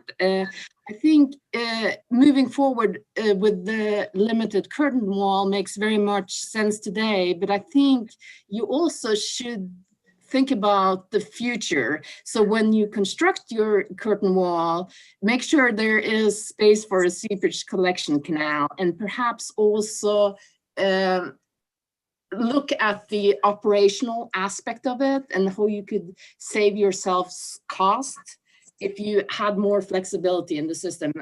Construction cost is one thing, but also the operational aspect should be considered in your analysis. And I have worked out there for a lot of years, and I seen 8.5 through the construction that was back in the 2007, 2008, and all the operational segments that came afterwards, and the Corps studied the system for about a decade, and we came up with COP, which has its constraints and limitations, and if we could get the mod water system operating a little bit more free flowing without having these constraints in the near term, that would be such a benefit to the system. So we're all for that. We look forward to working with you on the permitting part of it, and you know, wanted to say that we are very much supportive in your efforts. Thank you. Thank you, Inger. Angela Chalette. Good morning. This is Angela Chalette. Hello. Hey, good morning. Oh, there we go. Good morning. This is Angela with the Florida Department of Agriculture and Consumer Services. Thanks so much for the background and presentation of analysis. It was very illuminating, and being able to take part in the conversation is very exciting. The department, of course, fully supports the ecosystem and restoration and the improvement in flows going into Everglades National Park. And history has shown all of us, obviously, it's difficult to get water into that eastern portion of the system and then keep it from seeping into the developed areas. Climate change, of course, is going to continue to exacerbate flooding in these inundation periods in South Florida. It impacts a lot of agricultural producers. They've experienced significant crop loss year after year due to these inundating events, as we've all been working to get the plumbing right. And I think that what we're looking at today is a kind of a significant step in taking care of several problems. So appreciate the district's look at various solutions, and as Inger said, maybe even some hybrid solutions, looking at, you know, are there some things, benefits to a couple of the different options that might do well. But it seemed pretty obvious from the presentations today that the benefits of implementing that short curtain wall as the immediate solution is very reasonable, part because as part of the overall seepage management plan in the Yellow Book, this would be anticipated to tie into those future projects and not be just kind of a standalone something out there as only an immediate short-term solution for this area. It is part of the larger seepage management plan. Mm-hmm. And then also, as Akeem pointed out, it seems to be the solution where there would be the least amount of unwanted impacts under drier conditions. It would be the most effective at keeping the water where we want it, as well as keeping it out of areas that we don't want it. And whereas DAX, we've long-term supported, you know, the SEP projects, including the curtain wall as part of seepage management, knowing that as that advances and we start bringing on those other projects for seepage management, we have to still strike that balance on flood control on the one hand with water supply and saltwater intrusion mitigation on the other. just because of the impacts that could have on water supply in the lower East Coast. So thanks for the opportunity to comment today. Thank you, Angela. And I want to thank all the RAC Forum participants for weighing in and giving us their thoughts. Before we move on to public comment, to enjoy some more stakeholder thoughts, I wanted to recognize that we have board member Thurlow Lippisch joining us today. And thank you for tuning in, Ms. Thurlow Lippisch. You have anything you want to add? Thank you. I just wanted to tell staff how much I appreciate the presentation, and also everybody for speaking today. Thank you. Thank you, and thanks for joining us. All right, let's move on to public comment. Yvette, I will turn it over to you to call on public commentors. If you're on by phone, you can raise your hand by hitting *9 and then *6 to unmute. Otherwise, just raise your hand using the application. Thank you. Thank you, Drew. I have Newton Cook. Yes, thank you very much. Great presentation by the staff as usual. And I just want to echo some of the things that Mr. Penske said. This situation has been around a long time. There's only one 100% cure, and that is to take the properties out of the picture. And if you do that, then we don't have to do anything or spend any money anywhere on curtain walls and whatever. I don't think you have to do eminent domain. I think you can go in and get willing sellers and tell the people they're certainly welcome to keep their properties. But if you keep your properties, then you are going to be subject to the consequences of the weather. We're not responsible for the seepage when we do the L29 to 9.7. That's the first point. The second point is this: the 333s are not open. If there was no 8.5 square mile area, would the 333s be open today? The S333? The answer to that is no. We're working with the deviation at this point to move about 6,000 CFS of water into the park with the S12s open until into January, which is a deviation so that more water can go out of WCA3. But we could be draining WCA3 very efficiently if the 333s were open. The S12s will take about an inch a week off of WCA3. If we had the 333 open, it would multiply that. And we would not have the flooding and the killing of the wildlife and the destruction of the tree islands. So the point made is, and I'd like to get an answer, if 8.5 square mile area did not exist as a problem, would the S333s be open today? Every time we try to send water down the east side of the park, we have a problem. And of course, the problem is the park is restricted by the Endangered Species Act to protect the Cape Sable seaside sparrow.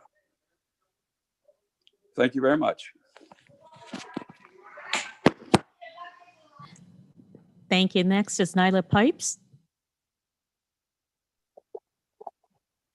Good morning, everyone, or I guess just shortly afternoon. Nyla Pipes, One Florida Foundation. I just wanted to weigh in and say it's really great work that you guys have been doing to move this forward and to solve this problem.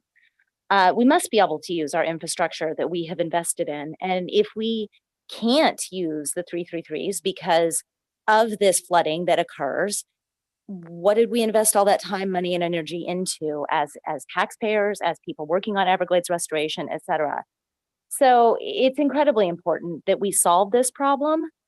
But I do want to commend the person who mentioned that going the route of eminent domain is always a dangerous, slippery slope.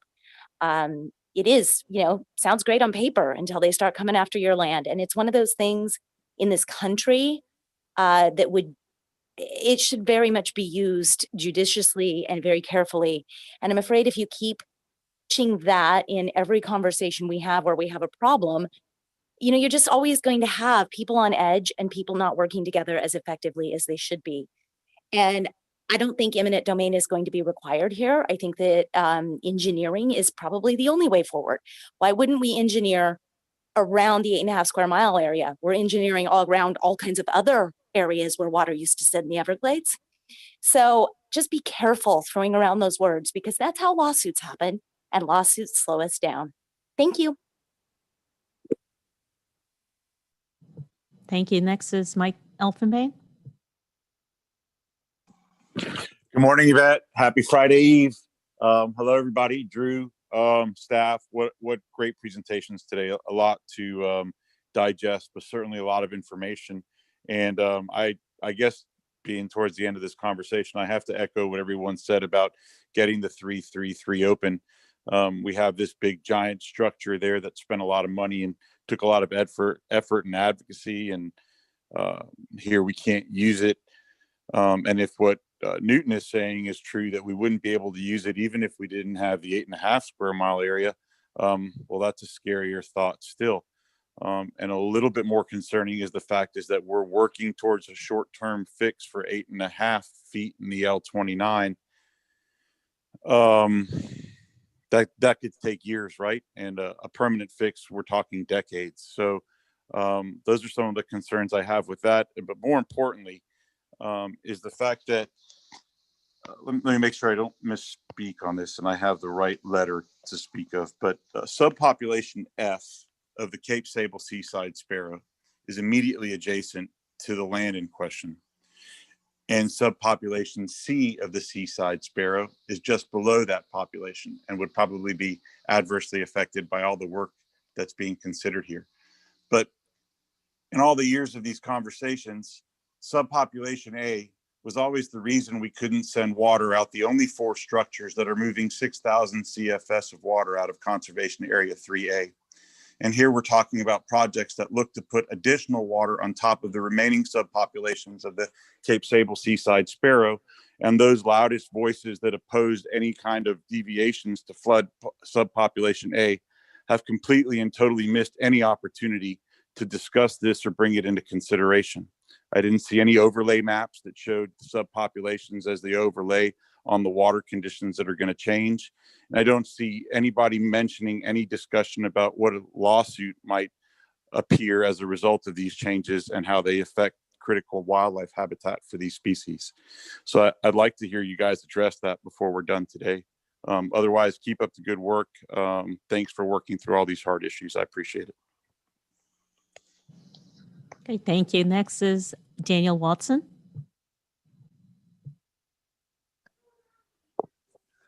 Good afternoon, everyone. Daniel Watson. Mainly just want to echo some of the public comment that's already been made. I think Newton and Mike and Nyla have touched on some good points, and they're a tough act to follow, but just calling for getting the S333 open, and also the same points that Mike made. I had wrote down here that we hadn't talked about really the Cape Sable seaside sparrow as it correlates with this whole project, and just as worried about this Band-Aid that we're putting on a gunshot wound at 8.5 feet, as we look towards spending millions of dollars, and we aren't really addressing any future 9.7 feet type water that's going to be sent south. And lastly, just my concern about the flooding of the Central Everglades. All the animals that are left up there, we've seen on the last remaining dry spots that we have. Even as we sit here in this meeting, we have hundreds of deer, all the little fur bearers sharing a small amount of food, sitting packed together, and really just easily picked off by disease or predators. And we're looking at this high water to continue for quite some time. And as the high water continues, we not only have it hurts the animal life there, but how long can these tree islands sustain high water? And I know the answer to that. It's in some South Florida water management reports that have been made a long time ago, so that it's easy to be found. I think you should look up maybe how long these tree islands can sustain high water before they disappear. And then if this water ever does go down, that's where these animals are going to seek refuge. We also have public access cut off while these areas are flooded year after year. And with the projects moving forward, we just see higher level of water and longer high level emergencies in which camp owners can't get to their camps.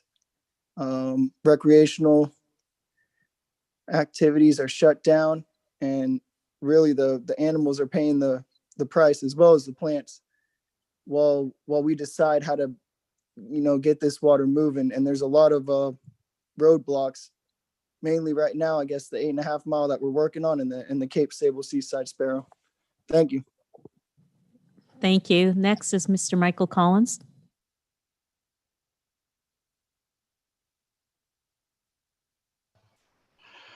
Thanks. Good afternoon. Just a short history lesson. Great presentation, Akin. I've been waiting a long time to see this. Well done. But as Doug Essen kind of raised the issue, I'm going to fill in some meat on the bones. What's not in here is some of the political consequences of some of the things that are being recommended by people. When I came on the board in March of '99, the previous board, a month before we showed up, had voted to condemn the entire 8.5 square miles as a solution to an ongoing problem. Within a week after I was sworn in, I was chairman at the time, I was informed by the Florida legislature and the congressional delegation what the consequences of that action would be, and they were going to be drastic. So I think it would be irresponsible to put an alternative together that involved eminent domain without checking with the legislature and the congressional delegation about how they're going to react to that. And to the best of my knowledge, that has not been done. So I would advise that that's not a particularly good idea. Regarding this being a surprise, back at that time, I mean, I advised the board and everyone involved that none of what we were trying to do in terms of raising water levels in the park would work without a curtain wall down the entire east side.